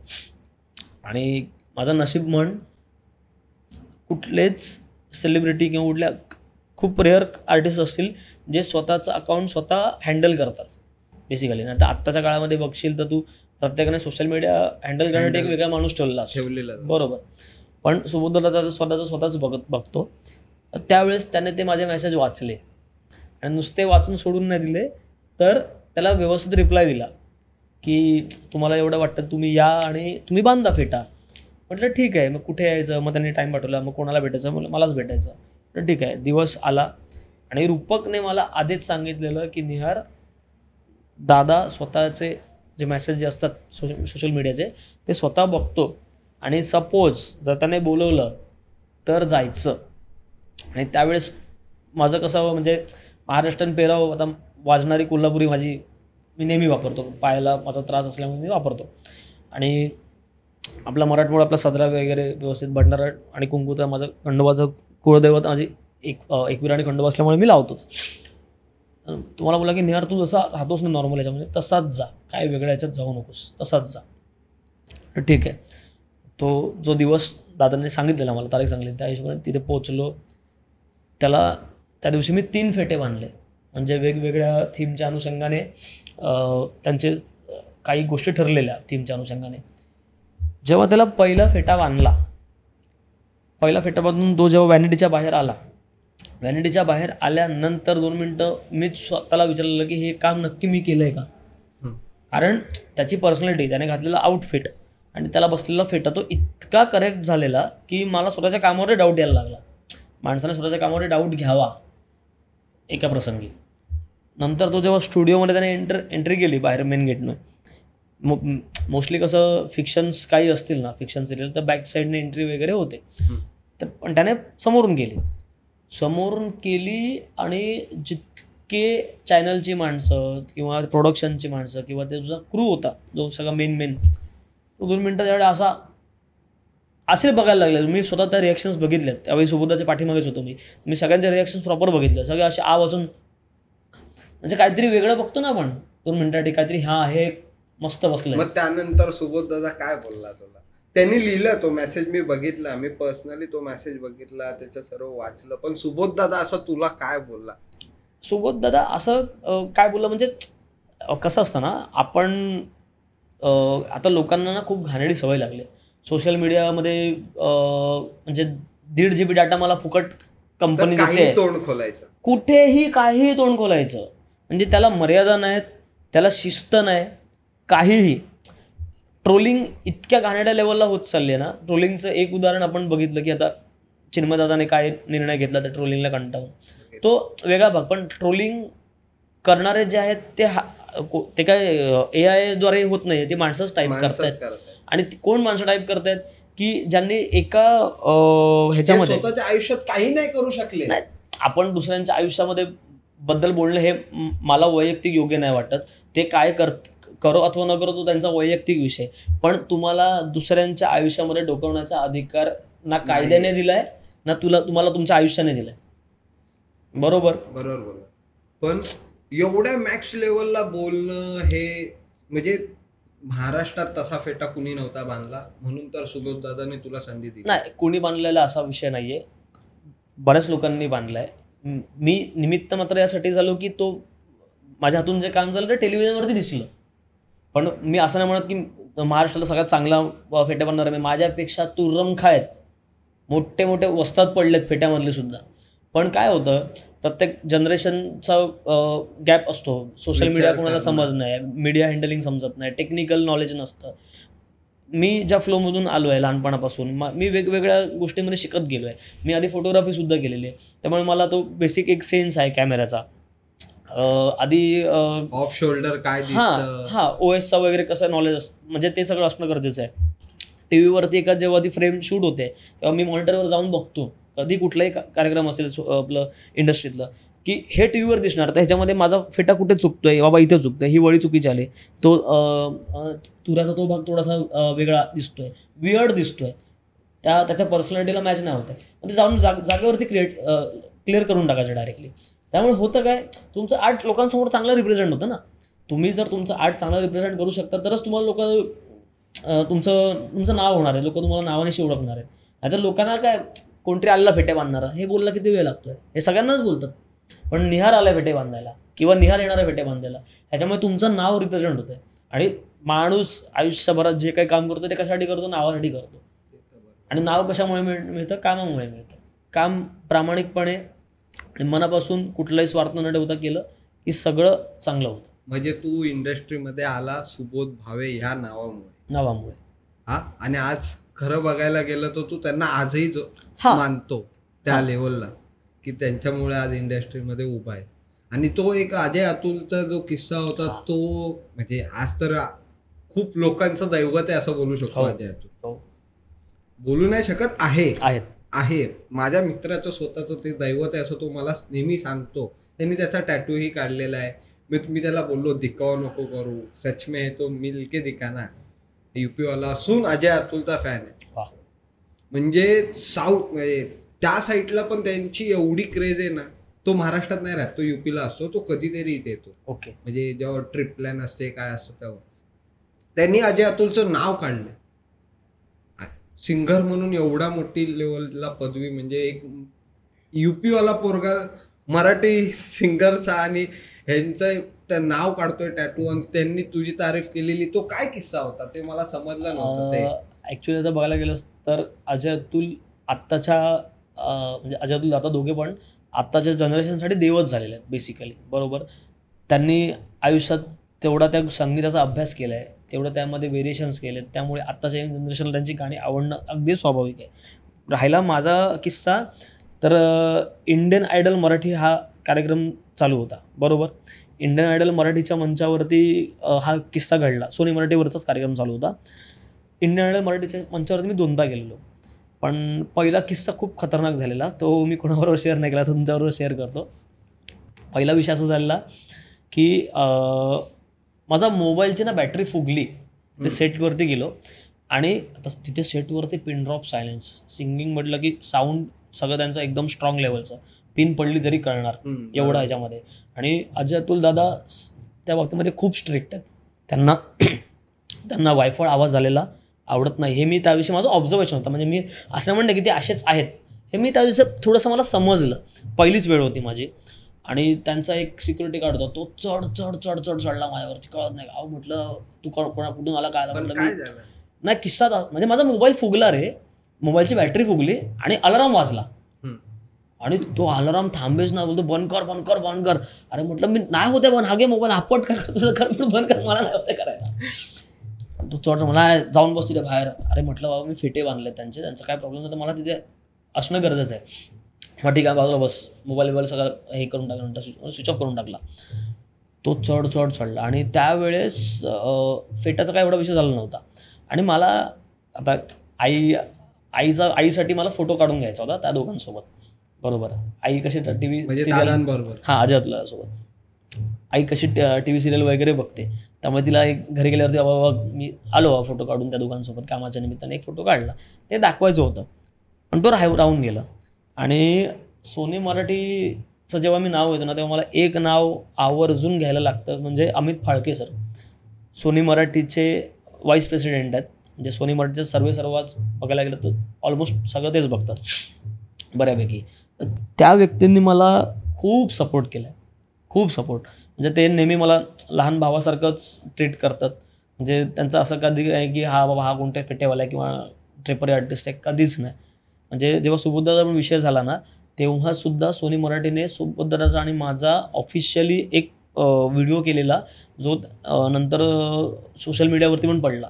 म्हणजे तो व्हिडिओ जो आम्हाला जो भेटला तुझा तो त्यांनी केलेला? हां, सोनी मराठीचा जो सुबोधदाचा जो माझ्या बाजूला बसलेला व्हिडिओ आहे ना, त्यावरती सोनीचं हे पण आहे, चॅनलचा लोगो पण दिसतो. तो सोनी मराठीने ऑफिशियली केलेला. माझ्या आयुष्यातला पहिला व्हिडिओ जो सुबोधदादा सोबत चॅनलने केलेला आहे. दुसरा विषय झाला तो इंडियन आयडल मराठीचा वेळेस. पहिला किस्सा तुला बोललो की पहिल्या दिवशी जेव्हा त्या मंचावरती गेलो की एवढं पॉझिटिव्ह, एवढा मोठा मंच आणि एवढे सगळे महाराष्ट्राचं फ्युचर सिंगिंगचं सगळं माझ्यासमोर बसलं आहे त्या मुलांच्या माध्यमातून. अजय अतुलदादा समोर बसलेत, आनंद शिंदे समोर बसलेत. ते सगळं झालं. दुसऱ्या वेळेस जेव्हा गेलो त्यावेळेस विषय हार्ड झाला. त्यावेळेस जो आत्ता इंडियन आयडल मराठीतला जो पहिला विनर होता सागर म्हात्रे, तो आणि जगदीश चव्हाण म्हणून दुसरा एक सेकंड विनर आहे. ह्या दोघांना मी त्यावेळेस फेटे बांधले. त्यावेळेस ते कुठल्याच म्हणजे इंडियन आयडल बनण्याच्या लेवलपर्यंत अजून ती स्टेपपर्यंत आले नव्हते. ते जस्ट पार्टिसिपेंट होते. मला माहिती पण नाही नंतर, म्हणजे चांगली गोष्ट आहे माझ्यासाठी ती, की आपण त्या मुलांना फेटे बांधले आणि ते नंतर ते लोक बनलेत त्या लेवलला. बरोबर. आता ह्या दोघांना जेव्हा फेटे बांधले ना, ह्याच्या आधी एकदा असं झालेलं की त्याच्यातल्याच एका मुलाला प्रोडक्शनकडून रेडीमेड फेटा पाठवला गेलेला, की प्रोडक्शनचं कधी कधी काही गणितं त्यांची फायनान्शियली, बाबा नाही इथे एवढे पैसे वाचवले पाहिजेत, तिथे तेवढे पैसे वाचवले पाहिजेत. आता बांधीव फेटा आणि रेडीमेड फेटा यात फरक आहे. जेव्हा तुम्हाला कोण बांधणारा माणूस अवेलेबल नसतो तेव्हा आपण रेडीमेडकडे जाऊ शकतो, पण तो रेडीमेड पण जादूगाराचा फेटा नाही वाटला पाहिजे. बरोबर. तुम्हाला फेट्यातून काय कबूतर नाही काढायचे, तो त्या परफॉर्मन्सचा भाग होणार आहे. तर मी जर तुझा शूट घेतो तर मी तुझा या अँगलने शूट घेणार आहे. तुझा चेहरा, तुझी छाती एवढ्या पॉईंट ऑफ व्ह्यूने तो अँगल असणार आहे. त्याच्यामध्ये तो फेटा जर तसा जादूगाराचा वाढेल तर तुझा पर्सनॅलिटी पूर्ण खराब होणार ना यार. हे कोणाला कळतं? हे माझ्यासारखे जे बांधणार त्यांना कळतं की काय बांधायला सोडून रेडीमेड आणून घातलं आहे. तर तसं तो त्याचा झालेला एकदा. त्याच मुलाला आपण बांधला फेटा. त्याला बांधला, जगदीशला बांधला. आणि त्यानंतर जेव्हा त्या दिवशी लकीली अमितदादा होते. आधीच्या जेव्हा आलो तेव्हा अमितदादा नव्हते. अमितदादांना बोललो की अमित सर मला फक्त दादांसोबत फोटो काढायचा, आईला दाखवायचं. बरोबर आहे, थांब ठीक आहे बस. आणि मी कॉस्ट्युम रूममध्ये त्यांचे फेट्याच्या तुऱ्या वगैरे बनवत होतो सगळं. आणि अचानक एक प्रोडक्शनचा माणूस मला बोलवला, अरे आपको उधर बुलाया. म्हटलं कोणी बोलवलं? म्हटलं ठीक आहे आता. अमित सरांनी बोलवलेलं. अमित सरांनी वाया निरोप पाठवलेला की निहार बसला, निहारला बोलवा म्हणून. अजय अतुल दादा असे समोर बसलेत. अमित सर त्यांच्याशी टेक्निकल त्यांचं बोलणं चाललेलं.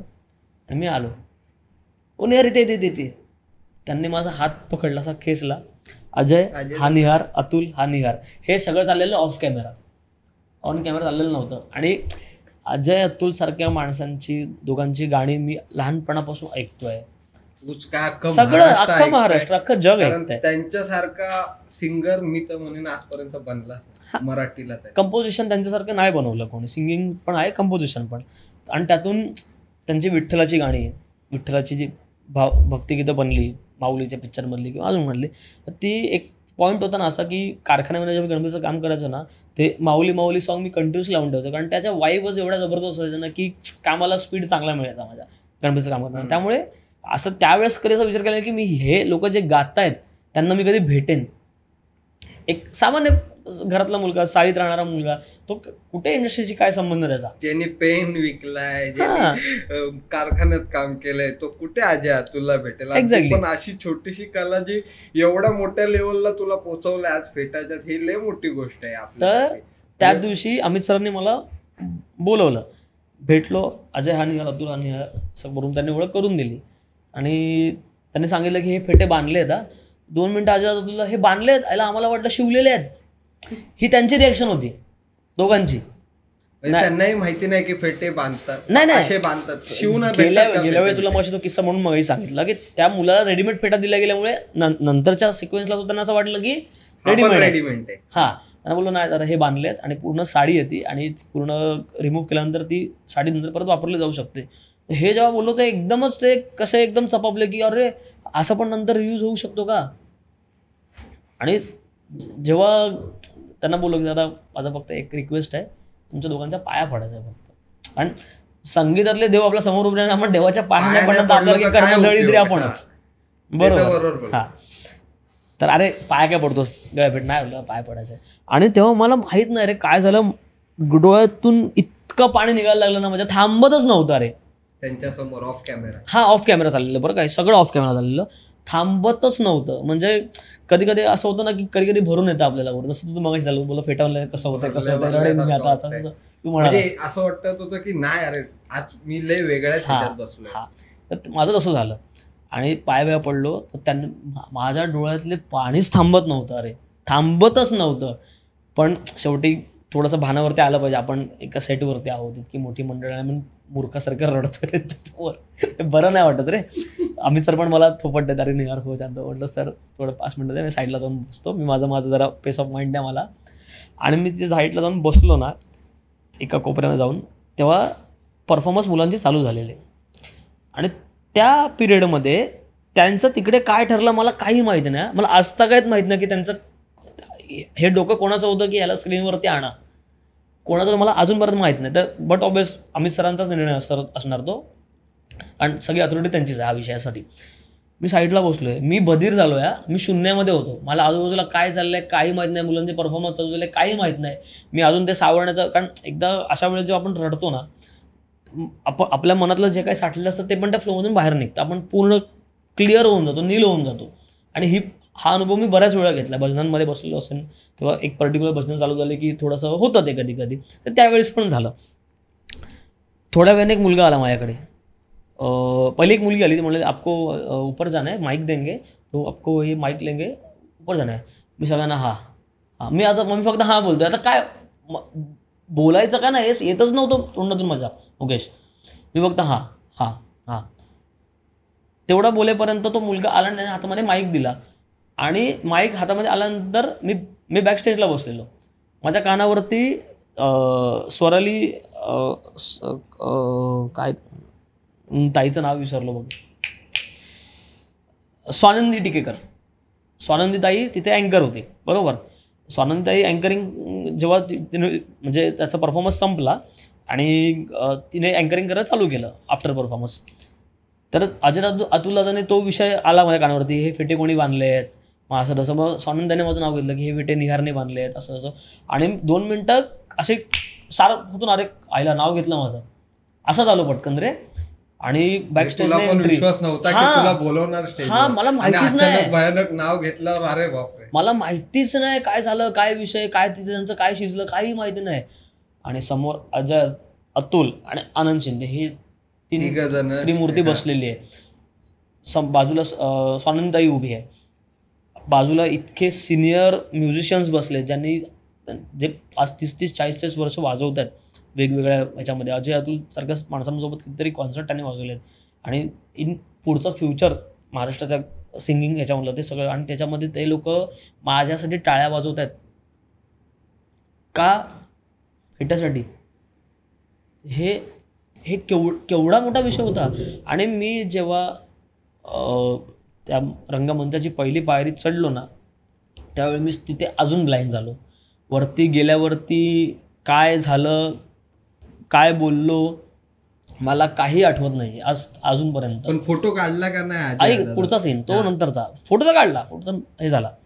तिथून उतरल्यानंतर आहे ना, जसं ते सगळं विषय कार्यक्रम झाला, मी उतरल्यानंतर मी परत आधीच्या झोनमध्ये गेलो. जो रडून शांत बसलेला निहार होता ना, तो परत त्या झोनमध्ये आला. त्याच्यानंतर फोटो वगैरे सगळं झाल्यानंतर फोटो वगैरे काढला. एपिसोड जेव्हा टेलिकास्ट झाला ना, एपिसोड टेलिकास्ट झाल्यानंतर मला कळले की मी काय बोललो आहे त्याच्यामध्ये. मी पूर्ण 0 सिच्युएशनमध्ये गेलो, मला सुचतच नव्हतं की मी काय बोललो आहे. आणि मग त्यावेळेस ते महाराजांच्या काळामध्ये 18 पगड जाती जमाती होत्या, हा सगळा विषय ते आपल्याला लिखित संदर्भ मिळतात. बरोबर. पण आता कसं झालं आहे, क्लासेस चालू केलेत आता, मी फेटे बांधणं वगैरे शिकवायला मुलांना प्रॉपर सर्टिफिकेट देतो आहे. त्यांना पण एक सर्टिफिकेट हा विषय मेकअपच्या ह्याच्यामध्ये आहे, पण फेट्याच्या ह्याच्यामध्ये किंवा ड्रेपरीमध्ये सर्टिफिकेट हा प्रकार कोणी देत नाही. पहिला क्लास चालू केला असेल तर तो तू केला असेल. पहिला नाही म्हणू शकत, माझ्या आधी पण बऱ्याच लोकांनी केलेत आणि करण्याचे प्रयत्न झालेत. पण त्यांचं नॉलेज केवढं मी कोणाशी कम्पेअर नाही करत आहे, जज नाही करत आहे. त्यांच्या शिक्षणामध्ये ते त्यांनी त्यांच्या पात्रतेनुसार त्यांनी मुलांना शिकवलं. मी माझ्या पात्रतेनुसार शिकवतोय. मी मी इंडस्ट्रीमध्ये काम करतोय, मी सेलिब्रिटीचं काम करतोय म्हणून मी कोणी मोठा आहे अशातला भाग नाहीये. माझं जे काय आहे ते आपण त्या दिवशी देवाच्या चरणी अर्पण करायचं आणि सोडून द्यायचं की बाबा नेकी कर और दर्या में डाल, विषय संपला. समजलं. त्यामुळे कुठलंच गिरवत बसू त्याला अर्थ नाही, काही शून्य आहे. ते तू येऊन तुझं पुण्यच कमी करतोयस तू बेसिकली. बरोबर. काम कर, चांगलं कर आणि सोडून दे. चांगलं झालं तर लोक वाहवाही करणार आहेत, वाईट झालं तर शिव्या घालणार आणि शिव्या खायची पण तयारी ठेवायची. जर चांगलं झाल्यावरती वाहवा एक्सपेक्ट करण्याची तयारी आहे ना, तू एका मानसिकता ठेवतोस ना, मग शिव्या खायची पण तयारी ठेवायची. फक्त मी चांगलं काम करतो माझी वाहवाच होईल, तर वाईट काम झाल्यावरती तुला शिव्या खायला सुद्धा तयार राहायचंच आहे. ही मानसिकता पण ठेवली पाहिजे. काम एकतर चांगलं होतं, एकतर वाईट होतं, मधलं काय होत नाही. बरोबर. अजय अतुल दादाचा विषय झाला, मी इतका म्हणजे रडल्यानंतर पण त्यामध्ये माझा आवाज, तू नीट बघशील थोडासा घोगरा झाला आवाज माझा. बरोबर, ऐकलं एकदम बारकाईने बघितलं. आणि तेव्हा खरं सांगू का, मी एपिसोड नव्हतो बघत जेव्हा तू आला तेव्हा माझी मम्मी एपिसोड बघत होती टीव्ही. अच्छा. हा, आणि प्रश्नच येत नाही ना तेव्हा, कारण मला सुद्धा माहिती नाही की फेट्यामुळे तू त्या तिथं आहे. कारण मी अर्धवट आलेलो ऑफिस मधून, बोललो आता बघूया, आणि तेवढं तू तिथं काहीतरी बोलत होता. तर माझी मम्मी, मग जेव्हा माझी मम्मी मला कशी टोमणी मारते, बघ त्याचं वय आणि तुझं वय सेम आहे, तू काय करतोय आणि तो काय करतोय बघ. तर मी बोललो त्याचा असेल म्हणजे आपण बोलतो ना, हा कुणाच्या तरी ओळखीवरच गेला असणार आहे. स्वबळावर जाता येत नाही आज इंडस्ट्रीमध्ये. बरोबर. स्वबळावर किंचित आहेत, 100तून 9%, 10%, 11-15%, त्याच्यावर नाही आहेत. कारण आज इंडस्ट्रीच अशी बनली की नेपोटिझम झालंय. नेपोटिझम हा शब्द जरा सध्या जास्त सूट होतोय त्या गोष्टीसाठी. नेपोटिझम आज बघायला कुठेही जा, इंडस्ट्रीमध्ये घुसायचं बोललं तर ओळख पाहिजे. विदाऊट ओळख कोण आहे रे तू, बाहेर निघत. पण आहे ना, आता मला तर कोण गॉडफादर नव्हता, योगायोग झाला, सुबोधदाचा मेसेज म्हणून मी पोचलो. पण कसं आहे ना मुकेश, एक गोष्ट कायम माणसाला लक्षात ठेवली पाहिजे, तुमचं काम, तुम्ही कामाप्रती किती प्रामाणिक आहात, किती मनापासून करताय, तुम्हाला त्याच्यापासून किती अपेक्षा आहेत, किंवा तुम्ही त्या गोष्टीला किती समृद्ध करण्याचा प्रयत्न करताय, ह्या सगळ्या गोष्टींवर ह्या गोष्टींची गणितं आखलेली असतात. तुम्ही जर नीट काम करत नसताल ना, फक्त तुमच्या ओळखीतले लोक तुम्हाला बोलवणार. पण तुम्ही चांगलं काम करताय ना, तर तुम्हाला सगळ्या बाजूंनी बोलवणं येणार आहे. पण मग लोकांच्या प्रत्येकाची व्यावसायिक गणितं वेगळी आहेत, प्रत्येकाचे बिझनेस. आता लग्नामध्ये पण आम्हाला हा त्रास होतो बऱ्याच वेळा की खूप लोकांना संधी नाही भेटत रे. काम करायची ताकद त्यांच्यात असते. बरोबर. आता तू मला सांग, जर तू एवढी मेहनत करतोय, जर तुला तीच मेहनत पहिले भेटली असती इंडस्ट्रीमध्ये करायला, तर नसती केली का? केली असती. पण संधी लागत होती का? नाही. लोकांना करायचं असतं सर्व, पण संधीची वाट बघतात. आणि संधीमध्ये 10 वर्ष गेल्यानंतर हातामध्ये एक कप घेणार, मी पण हे करू शकत असतो रे, मी पण हे केलं असतं रे, पण सपोर्ट नाही भेटला, असं नाही कोण बोलणार की मी थोडी अजून मेहनत केली नाही. जर तूही आज मेसेज नसता केला तर तूही आज ह्या प्लॅटफॉर्मला नसता. बरोबर. समजलं. आम्ही प्रयत्न करतोय कारण इंडस्ट्रीमध्ये जायचंय म्हणून नाही. अरे कुठेतरी मराठी भाषा ही हळूहळू महाराष्ट्रातून गायब होते. समजला. आमचाही एक प्रयत्न आहे, बाकीचेही प्रयत्न करत असतील. जर महाराष्ट्रातून मराठी भाषा गायब झाली तर पुढे काय, कुठे जाणार तुम्ही? बरोबर. महाराजांनी महाराष्ट्रच तर ठेवला ना मराठी माणसासाठी. जर मराठी भाषा ही महाराष्ट्रातून जर निघून गेली तर पुढे काय मराठी माणसाचं हे सांगा. आज मुंबईतून तर हळूहळू चलन हे आपलं चालूच आहे. लोक लांब लांब लांब लांब बदलापूर, डोंबिवली, त्याच्या पण पुढे कर्जत, त्याच्या पण पुढे आता हळूहळू लोणावळ्यात बोलतात फार्म हाऊस घेऊ, मुंबईचं घर विकू. कामाला येणार आहे का? काहीच फायदा नाही. आणि म्हणून आज आम्ही प्रयत्न करतोय की असं नाही आम्ही आमची टीम किंवा आम्ही 4 जणच पुढे जाऊ. त्या 4 जणांमधून जर कोण असे जे येणार आहेत ज्यांना प्लॅटफॉर्म पाहिजेत, हे इकडनंच तर निघणार ना पुढे. बरोबर. कसे निघणार? संधीचा विषय कसा माहिती आहे मुकेश, हे बघ, संधी का तुला सांगून येत नाही की मी. बरोबर बोलला. बरोबर. आपल्याला ही संधी आहे हे ओळखता आलं पाहिजे. प्रत्येकजण ते ओळखण्याच्या दृष्टिकोनाने त्या गोष्टीकडे बघतच नाही. हा दुसरा मुद्दा. आणि संधी येईलच, मी तेव्हाच करेन, पण मी आराम करेन, मस्तपैकी ढुंगण ठेवून कुठेतरी ती जागा गरम करत बसेन, असं नाही होत. संधी येऊ ना येऊ, तुम्हाला वाट कशाला बघायची, तुम्ही काम तर करत राहा, तुमची रोलिंग तर चालू ठेवा. आता तू मला सांग, मी फक्त इंडस्ट्री पुरतं मर्यादित ठेवलं असतं तर मी लग्नाची कामं कशी करू शकलो असतो. बरोबर. संधी तुम्हाला इंडस्ट्रीचीच पाहिजे किंवा दुसऱ्या गोष्टी पाहिजे असं नाही. संधी आहे, ती कशीही येऊ. आता तुला साधं उदाहरण देतो. आता मी इंडस्ट्रीची कामं करतो, त्या अनुषंगाने मला लोक नवरदेवासाठी बोलवतात, बरोबर. पण इथे नवरदेवाचा जेव्हा विषय येतो त्यावेळेस व्यावसायिक गणित आमची पूर्ण बदलतात. तर लोकांना बऱ्याच वेळा असं होतं ना, इंडस्ट्रीतली माणसं त्यांच्या घरचं लग्नाचं काम वगैरे येतात, तर त्यांचा पॉईंट ऑफ व्ह्यू काय होतो, म्हणजे इथे अर्थकारण किती महत्त्वाचं आहे बघ. आता इंडस्ट्रीमध्ये आम्ही पर डे घेतो, बरोबर. पर डेचा आमचा हिशोब आहे. मी एक XYZ पर डे घेत असेल, बरोबर. हां, तर त्यावेळेस त्या लोकांना असं वाटतं की हा जेव्हा आमच्या लग्नाचं घरचं काम करायला येणार ना, त्यावेळेस सुद्धा हा पर डेच्या अनुषंगाने घेणार नाही. होत तसं नाही होत, विषयच नाही. 4 माणसांचे फेटे बांधले, 2 विषय वेगळे आहेत. इंडस्ट्रीमध्ये तुम्ही मला जे एक अमाऊंट आहे मी 12 तास काशी करतोय माझ्या वेळेची, बरोबर. त्याची मला तुम्ही टिचभर अमाऊंट देताय. कसं आहे ना मुकेश, जिथे तुम्ही काम करता ना, तुम्हाला तिथून 2च गोष्टी मिळतात, दोघांपैकी एकच मिळते बेसिकली. तुम्ही जिथे काम, एक तर तुमचं नाव होतं ज्या ठिकाणी काम करताय, किंवा मग तुम्हाला त्याचे मानधन मिळतं, जे काही तुमचं नोकरी असेल, पगार असेल, वॉटेवर ते. पण इंडस्ट्री असा विषय आहे, तुमचं नाव पण होतं आहे, तुम्हाला किंमत पण मिळते, बरोबर. भले ती किंमत कमी आहे, पण नाव हा विषय आहे ना. आता इतके आर्टिस्ट काम करत आहेत, किती लोकांची नावं झाली आहेत, खूप जे वर्षानुवर्ष घासत आहेत, 30-30, 40-40 वर्ष घासतात, त्यांच्या लोकांची नावं झालेली आहेत. त्यांनी त्यांचे लेवल सेट करून ठेवलेले आहे. पण त्या फ्लोमध्ये जर नवीन आर्टिस्ट जातो आहे, तेव्हा त्याला तुझं कुठे नावच नाही ऐकलं, तुझं कुठे चेहराच नाही बोलला, चेहरा कधी बनणार जेव्हा काम मिळणार, बरोबर. आता इंडस्ट्रीचा विषय थोडा आपण साईडला ठेवला, आपण लग्नाच्या याच्यावरती आलो. आता लग्नामध्ये त्या लोकांची मेंटॅलिटी कशी होते की नाही, मग आपण एकत्र काम केलं आहे किंवा असा काय विषय. पण भाई, तू थोडा विचार कर ना की माझा हा व्यवसाय आहे, माझ्या व्यावसायिक दृष्टिकोन वेगवेगळे आहेत. इंडस्ट्रीचा विषय वेगळा असतो, लग्नाचा विषय वेगळा असतो. बरोबर. मी का अजून एक मला विचारायचं होतं, आणि ते जे गणपतीचे जे फेटे बांधणी असते, आणि आता तू मूर्तीवर फेटा बांधायला शिकला की डायरेक्ट माणसांवर? नाही, मी फेटा बांधायला माणसांवरती पण नाही शिकलो, मी मूर्तीवरती पण नाही शिकलो, मी गुडघ्यावर शिकलो. म्हणजे फेटा हा गुडघ्यावर बांधायला शिकलो? हा. आणि हे जे बाकीचे जे शिकले ते फेटे कसे शिकले? कसं असतं ना मुकेश, प्रत्येक गोष्टीची एक स्टेप असते, बरोबर. पूर्वीच्या काळी लोक ओबडधोबड का होईना पण स्वतःच्या डोक्यावरती फेटे बांधायचे. आपण त्याला आत्ता ओबडधोबड म्हणतो, पण ते त्यांच्या पेहरावाचा भाग होता, आणि ते बाबा माझा फेटा या पद्धतीचा असतो. पण त्याचा मूळ गाभा आहे ना, तो एकच आहे. जगातले जितके फेटे आहेत सगळ्यांचा गाभा एकच आहे, काय वेगळं वैशिष्ट्य असं काय नाही आहे त्यामध्ये. बेस एकच आहे त्याचा. त्या बेसवरती या बिल्डिंग्स वेगवेगळ्या बनल्यात, त्याची ॲनाटॉमी एकच आहे. दुसरा विषय कसा होतो की गुडघ्यावरती का, तर ग्रामीण भागामध्ये जी व्यावसायिक शिकतात नवीन नवीन मुलं किंवा त्यांच्या पिढीजात हे करतात, त्यांना सगळ्यांना गुडघ्यावरतीच बांधायला शिकवतात.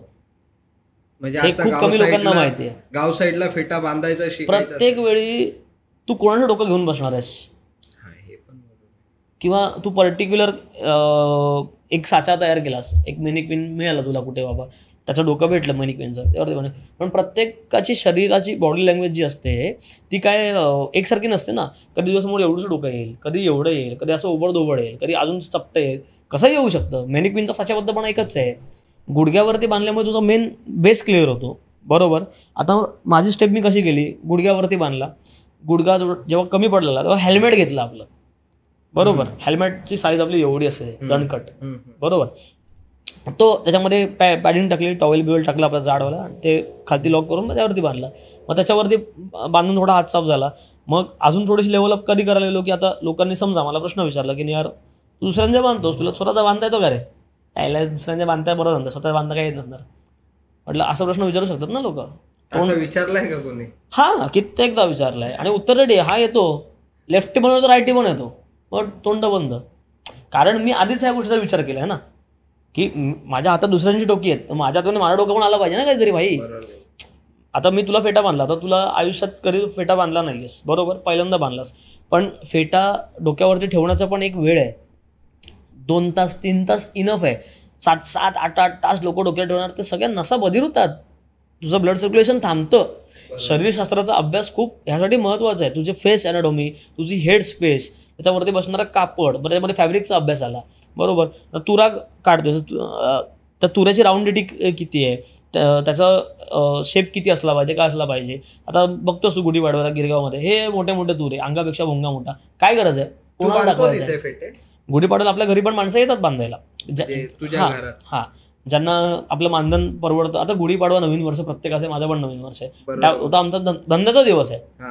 आता गुढीपाडव्याला तू पॅन्ट नवीन घालतोय, तू सदरा नवीन घेतोय, सगळं हात पायामध्ये मोजडी बिजडी एकदम 4-4-5-5 हजाराची. पोरींचा तर खर्च अजून जास्त. ठीक आहे, बघ आपलं हिंदूंचं नवीन वर्ष आहे, ते भाई दिमाखात साजरं झालंच पाहिजे, नो डाऊट. त्याच्यामध्ये कमीपणा, मी कोणाचे पैसे मी काढत नाही किंवा मला त्याचा काढण्याचा अधिकार नाही. ज्याची ज्याची चॉईस आहे, ज्याकडे ज्याचे पैसे तो करेल खर्च. पण जी मुलं आहेत, मुलांची मेंटॅलिटी चुकीची आहे असं म्हणेन मी बऱ्याच वेळा. तू पॅन्ट नवीन लेंगा नवीन घेतला, तू सदरा नवीन घेतलास. आता मुलांकडे एकतर बेसिकली ऑप्शन्स कमी आहेत नटण्या तटण्याचे, जे काय आहे ते एकमेव फेटाच आहे. बरोबर. पायात कुठली पण एक बेसिक कोल्हापुरी घातली, 200-300-400 रुपये मध्ये पैसे वाचवा. लेंगा घातला एक 100 रुपयाचा, 200-300 रुपयाचा सदरा घेतला. बेसिकमध्ये बेसिक म्हणतो मी, टॉपचं नाही म्हणत आहे. फार आता काय वरती फेटा, काय साडीचा फेटा. आत्ता विषय कसा होतोय, लोकांना आता फेट्याला साडी जास्त ट्रेंडिंग झाली. आता मी तुला जे बांधलं आहे तो कपडा आहे, बेसिकली फेटाचा पारंपरिक कपडा आहे. आता ह्याच्यामध्ये मी साडी पण बांधू शकलो असतो, पण मग साडी नाही बांधायची मला, कारण आपलं ओकेजन तसं नाही आहे. ओकेजनच्या हिशोबाने कपडा सिलेक्ट करणं होऊ शकतं, बरोबर. आता गुढीपाडव्याला मेंटॅलिटी कशी आहे माहिती आहे, की अरे घरी आईची आहे साडी वापरलेली, चालेल का? नाही चालणार. का नाही चालणार? त्याला खालती फॉल असतो, त्याचा ब्लाऊज पीस कट झालेला असतो, ती 7 वारवरून 6 वार झालेली असते किंवा 6 वारवरून 5 वार झालेली असते. मला माझे फेट्याचे काही डायग्राम्स मी सेट केलेले आहेत. मला 7 मीटरचा कपडा लागतो, मला 7 मीटरचा कपडा पाहिजे. आता हा 7 मीटरचा कपडा, ही अख्खी म्हणजे साडी जेवढी लेंथ असते ना ब्लाऊज पीस पकडून, तेवढी अख्खी लेंथ तुझ्या डोक्याभोवती बांधली आहे मी. म्हणजे आता ही जरी उघडली ना, आपण मगाशी तू नव्हतास, आम्ही लोकांनी घडी मारली, तर त्यावेळेस पूर्ण इथपासून तिथपर्यंत, म्हणजे जिथे आपला दरवाजा आहे तिथपर्यंत पण ह्याची लेंथ आहे 7 मीटरच्या हिशोबाने. पण तो डोक्यावरती बसताना कसा बसलाय, ओबडधोबड वाटला नाही. आता हाच फेटा उघडून मी तुला महात्मा ज्योतिराव फुलेंची पगडी पण बांधू शकतो. त्यांची कशी ती अशी मोठी होती, घेरा होता, तशी पण बांधू शकतो. हाच कपडा उघडून मी तुला पंजाबी पगडी पण बांधू शकतो. पंजाबी लोक पगडी बांधतात, ही लोक दिवसभर कशी ठेवतात? अरे त्यांच्याकडे कपड्याचा विषय वेगळा आहे. कपडा त्यांचा सॉफ्ट असतो, कॉटन असतो, बरोबर. आता सॉरी, त्यांच्याकडे कपड्याचा विषय वेगळा आहे, बरोबर. ते लोक जे कापड वापरतात ते सॉफ्ट आहे, ते कॉटन आहे. थोडं आपण जेव्हा ह्या विषयामध्ये जातो तेव्हा आपल्याला कपड्याचा अभ्यास असला पाहिजे. लोक कपड्याचा अभ्यास नाही करत.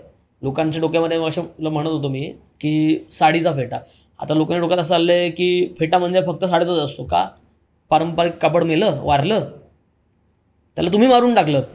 पारंपरिक कापड आहे पण तुम्ही त्याचा वापर करत नाहीत. तर ठीक आहे की बऱ्याच वेळा आम्ही पण ह्या कापडाला बोलायचं काय, हे फेट्याचं पारंपरिक कापड, हा या फेट्याला वापरला गेलेला कापडाचं नाव, अशी नावं खूप आहेत, बरोबर. आता हा जो कपडा आहे ह्याला टिश्यू मटेरियल म्हणतो आम्ही, बरोबर.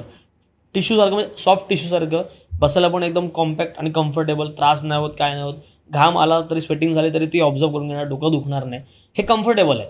आता मी तो त्याच अनुषंगाने सिलेक्ट केलं की आता आपल्याला इथे 2-2.5 तास बसायचं आहे, बरोबर. AC मध्ये भले असलो, डोकं बांधलं गेलं, तुझं घाम येणार आहे, त्यामुळे डोकं दुखलं नाही पाहिजे. त्या अनुषंगाने मी त्या गोष्टीचा अभ्यास करून मी आणला, बरोबर.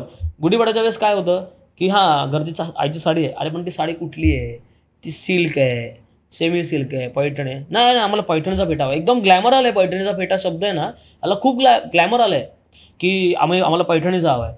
आता तू मला सांग पैठणीची किंमत काय व्हावा? मला नाही माहिती, असेल 10,000 असेल. हा, हे तू जास्तीत जास्त सांगितलंस, बरं, पण आहेत तेवढ्या प्युअर पैठण. जेव्हा मी माझ्या आईसाठी घेतलेली तेव्हा ती मी माझं सांगतो. म्हणजे बेसिक तुला आयुष्यात एकदा तरी आपण बायकोला किंवा आईला साडी तरी येतोच पुरुष म्हणून, बरोबर.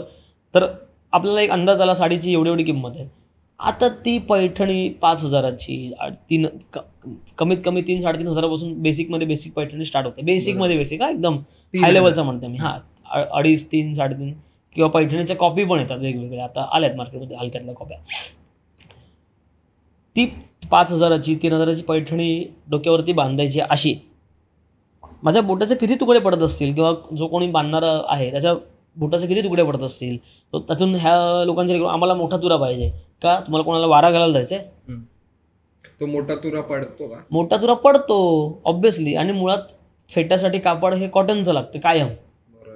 कारण प्रपोशन, आता मी तुला कधी बांधलाय फेटा, आता त्याचा प्रपोशनमध्ये जरासा सुद्धा 19-20चा फरक आलाय का, नाही आलाय, तो जसाच्या तसाच आहे अजून पण, बरोबर का. आता प्रपोशन मेंटेन झालं कारण कपड्याचं सिलेक्शन मी चांगलं केलेलं.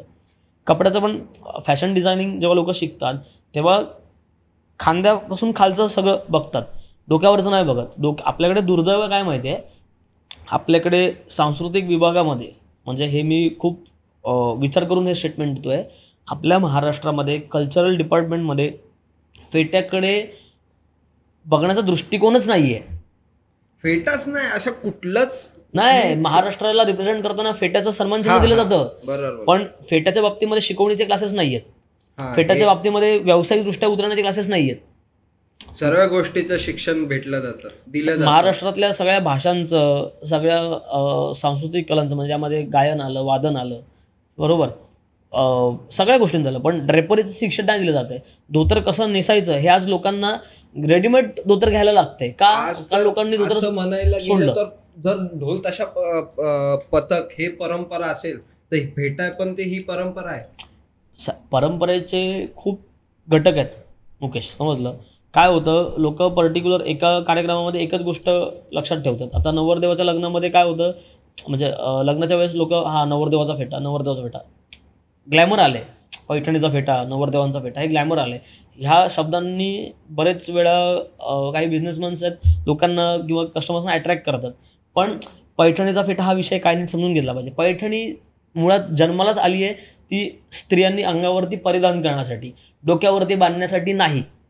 ही तर शो शायनिंग आहे, शोशा भपटिंग स्पष्ट शब्दामध्ये मुळात. आणि जरी बांधलास ना तरी त्याला एक लय पद्धतीचं ठेवा ना, त्याला एक प्रपोशन ठेवा. उगाच एवढे मोराच्या विसरासारखे तुरे करून काय पॉईंट आहे, काय पॉईंट, काय तुम्हाला काय दाखवायचं आहे? तुम्हाला काय गिनीज बुक ऑफ वर्ल्ड रेकॉर्डवाले येणार तुमचं नाव लिहायला की बघा ह्याने एक मजला एवढा फेटाचा तुरा काढला किंवा काय गरज आहे? मागे काठी लावायची. आपल्याकडे पद्धत काय झाली आहे माहिती आहे चुकीची मुकेश, की एखादी गोष्ट मोठी, एखादी गोष्ट जितकी जाडजूड ती जास्त सुंदर. अरे पण एखादी गोष्ट लहान असेल तरी तिचं सौंदर्य त्यामध्ये टिकून राहतं, समजलं. आता मी तुला तुरा हा काढलाय, तुरा मी थोडंसं कोल्हापुरी पॅटर्नच्या पॉईंट ऑफ व्ह्यूने बांधलाय, बरोबर. तिकडे लहान तुरे आहेत पण त्याच्यामध्ये तुऱ्यामध्ये फेरफार नाही होत. आपल्या कोकणात पण फेटा चालतात. तू कोकणी आहेस का? हा, आपल्या कोकणात पण फेटे चालतात. कोकणामध्ये फेट्याची पद्धत आहे पण इतकी नाही जेवढी आपल्या घाटमाथ्यावरती आहेत ना, घाटमाथ्यावर जेवढी शहर आहेत ना तेवढी नाही आहे, कमी आहे. कोकणामध्ये बेसिकली लोक शेतीचं प्रमाण खूप जास्त आहे, बरोबर. निसर्ग संपन्नता असल्यामुळे डोक्यावरती एवढं काय असं बांधायची कधी गरज नाही पडली. आपल्याकडे कोकणामध्ये आता आपण लग्नामध्ये बघशील टोप्यांचा मान आहे, बरोबर. हा, गांधी टोप्यांचा मान आहे, टॉवेल आणि टोप्यांचा. अगदीच मग नवरदेवासाठी वगैरे घेतात ना फेटे घेतात. फेट्याचं कल्चर हे अख्ख्या जगात आहे, फक्त भारतात किंवा महाराष्ट्रामध्ये नाही आहे, अख्ख्या जगात आहे. अफगाण साईडची पण माणसं डोक्यावरती बांधतायत ना. तू मगाशी आपला विषय तिथे अर्धवट राहिला की डोक्यावरती देवांच्या डोक्यापासून ते आपल्या माणसांच्या येईपर्यंत तो जो क्रायटेरिया आला आहे ना सगळा, तो जो प्रवास आला आहे ना, डोकं झाकणं महत्त्वाचं आहे आपल्या बेसिकली आपल्याच्यामध्ये. तसं आता आपला हिंदू धर्म हा वर्ल्ड वाईड आहे, पूर्ण जगभरामध्ये. आता कुठेही खोदकाम झालं की तुला तिथे मंदिरं दिसतात, भारतातलं सोडून दे, भारताच्या बाहेरचं पण सांगतो बेसिकली. सो हिंदुझम तेवढ्या लेवलला पसरलेलं होतं, हिंदुझमचा तेवढा अभ्यास झालेला होता, बरोबर. भारतीयत्व हे एका भारताच्या सीमा नंतर आखल्यात आपण, स्वातंत्र्याच्या काळात भारताच्या सीमा आखल्यात, पण त्याच्या आधी अखंड भारत होता. महाराज जसे छत्रपती होते तसं वेगवेगळे चक्रवर्ती सम्राट होऊन गेलेत, बरोबर. त्या सम्राटांनी भारताचं सीमा पूर्ण उंचावल्यात, लांब लांबपर्यंत नेल्यात, पूर्वेपासून पश्चिमेपर्यंत, उत्तरेपासून दक्षिणेपर्यंत पूर्ण लांब लांब नेल्यात. तिथे आपलं कल्चर पण नेलं आहे, त्याच्याबरोबर ड्रेपरी पण नेली आहे, फेटा पण गेला आहे बेसिकली. म्हणून आता अफगाण साईडला बघ, त्या लोकांचे फेटे असे मोठे असतात का, कारण तिथे त्या साईडला उन्हाचं प्रमाण जबरदस्त असतं, बरोबर. पूर्ण हे वाळवंट्या टाईपमध्ये थोडेसे प्रदेश आहेत त्या साईडला. तर डोक्यावरती ऊन जे पडतंय त्याच्यामुळे थोडंसं सावलीमध्ये राहिलं पाहिजे. त्यामुळे आपले जे शोल्डर्स आहेत, शोल्डरच्या लेवलला त्यांचं पागोटं आलेलं असतं. म्हणजे बाबा सूर्य जरी डोक्यावरती असला तरी आपलं डोकं तर सेफ राहतं आहे उन्हापासून. ही मेंटॅलिटी आहे. ग्रामीण भागामध्ये आत्ता आपण काय पॉईंट ऑफ व्ह्यूने फेटे बांधतोय, फक्त ते लग्न समारंभापुरतं राहिले. पूर्वी शेतीच्या कामामध्ये लोक मुंडासं बांधायची, मुंडासाचं पागोटं झालं, पागोट्याचं फेटा झाला. आत्ताच्या काळात आपण जे फेटे बघतो, म्हणजे मी एक त्या काळात फेट्याचा उपयोग पण खूप जास्त प्रमाणात होता. एक्झॅक्टली. आपण जेव्हा स्पिरिच्युअल किंवा पौराणिक याच्यापासून जेव्हा इतिहासामध्ये येतो ना, तेव्हा फेट्याचे कितीतरी उपयोग आहेत. उदाहरण म्हणून तुला सांगतो, तर सगळ्यांना बेसिकली माहिती आहे की जेव्हा युद्धामध्ये कधी समजा ढाल तुटली तर पागोटं काढायचे आणि हाताला बांधायचे. तेव्हा फेटा हा शब्द नव्हता, पागोटं किंवा मुंडासं जे काय असेल ते. तर ते पागोटं हाताला बांधून समोरच्याच्या तलवारीचे वार हातावरती झेलले, तुझा हाताचा डिफेन्स झाला आणि वेळप्रसंगी तू अटॅक पण करतो. हा जसा तुला झटक्याने येतोच पण आहेस. दुसरा उपयोग, कधी कुठला उंच कडा उतरायचा असेल किंवा कुठून पलायन करायचं असेल, पळून जायचं असेल, फेटा काढला, फेटा नीट व्यवस्थित त्याची दोरी बनवली, उतरून बांधून खालती उतरला म्हणजे पळायला पण सक्सेस झाला. कधी कधी माणसं मोहिमेवरती जायची, मावळे आपले महाराजांचे मावळे म्हण किंवा सैनिक म्हण, जे काय असेल ते, एका राजाचे सैनिक वगैरे, डोक्यावरती काय असे टिपिकल टोप्या, आत्ताच्या आपण जसं मावळी टोप्या बघतो, ह्या काय पूर्वी मावळी टोप्या नव्हत्या. पूर्वी सगळी पागोटीच बांधायची. हे थोडं चांगलं दिसायला आणि आता आपण सिनेमॅटिकच्या हिशोबाने बघतोय की बाबा ही मावळी पगडी झाली, मावळी टोपी झाली, अशा हिशोबाने. पण ग्रामीण भागामध्ये पूर्वी पागोटीच होती, वेगवेगळ्या पद्धतीची, वेगवेगळ्या धाटणीची, वेगवेगळ्या लेन्सची, वेगवेगळ्या रंगांची, अशा हिशोबाने.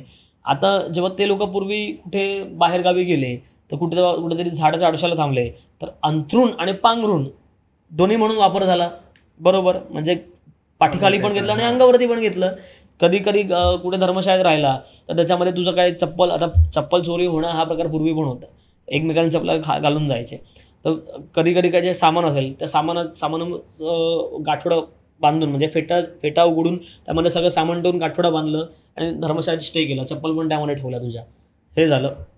त्याच्यानंतर बऱ्याच वेळा असं व्हायचं की कधी कुठले मावळे आपले कुठे बाहेरगावी गेलेत, दुसऱ्या राज्यामध्ये गेलेत काही कारण असतं, मग तिथून येताना बाबा त्यांना एखादी गोष्ट दिसली आपल्या घरी, बाबा आपल्या बायकोला वापरता येईल किंवा बायकोसाठी तिकडचं लुगडं घेतलं, तिकडचं काही सामान घेतलं, मुलांसाठी कपडे घेतले. मग आता ते घोड्यावरून येणार, त्यावेळेस त्यांच्याकडे बाईक्स नव्हत्या किंवा पब्लिक ट्रॅव्हल्स एवढं नव्हतं. मग ते कसं काय करणार, फेटा उघडणार, फेट्यामध्ये त्या सगळ्या गोष्टी होणार, त्याचं बोचकं बांधणार, ते घोड्यावरती टाकणार, जे ते कॅरी करायला इझी पडलं तुला. मग त्याच्यानंतर बऱ्याच वेळा ह्याच्यासाठी पण स्वतःच्या डोक्याचं संरक्षण होण्यासाठी पण पागोटं वापरलं जायचं. जेव्हा कधी तलवारीचे वार आले डोक्यावरती तर पागोटं जाड असल्यामुळे डोक्यावरती वार पण नाही पडायचे. हे मल्टीटास्किंग आहे. फेटा हा फक्त आत्ता पण मानाचा विषय म्हणतो, पण पूर्वी त्याचा वापर लोकांनी कसा केला हे तू विचार. पण हे फक्त मी थेअरी मांडली तुझ्यासमोर, प्रॅक्टिकली त्यांनी तर अजून वेगळ्या लेवलला केला असेल. अगदीच काय झालं तर बाबा त्याच्यामध्ये कोण अंगावरती आलं, दगड घेतला, दगडाची गोफण बनवली, फिरवली, मारला. बरोबर. अगदीच काय झालं तर बाबा कोण अंगावरती येतंय तर त्याच्या गुंडाळ्या केला, काहीतरी आपलं तेल बिल ओतलं, त्यावरती आग लावली आणि फिरव. वापर तू करशील तसा आहे त्याचा. आता मी तुला ह्याच कपड्यामध्ये मी तुला पंजाबी पगडी पण बांधू शकतो, मी तुला ज्योतिबांचा फेटा पण बांधू शकतो, मी तुला धनगरी पण बांधू शकतो, मी तुला वारकरी संप्रदायामध्ये टापशी असेल टापशी पण बांधू शकतो. मटेरियल सेमच आहे, पण माझी बांधण्याची पद्धत बदलते, कारण मी मल्टी येत आहे ना मला. मी ह्याच्यामध्ये तुला राजपूती लोकांचा साफा जो असतो तो पण बांधू शकतो.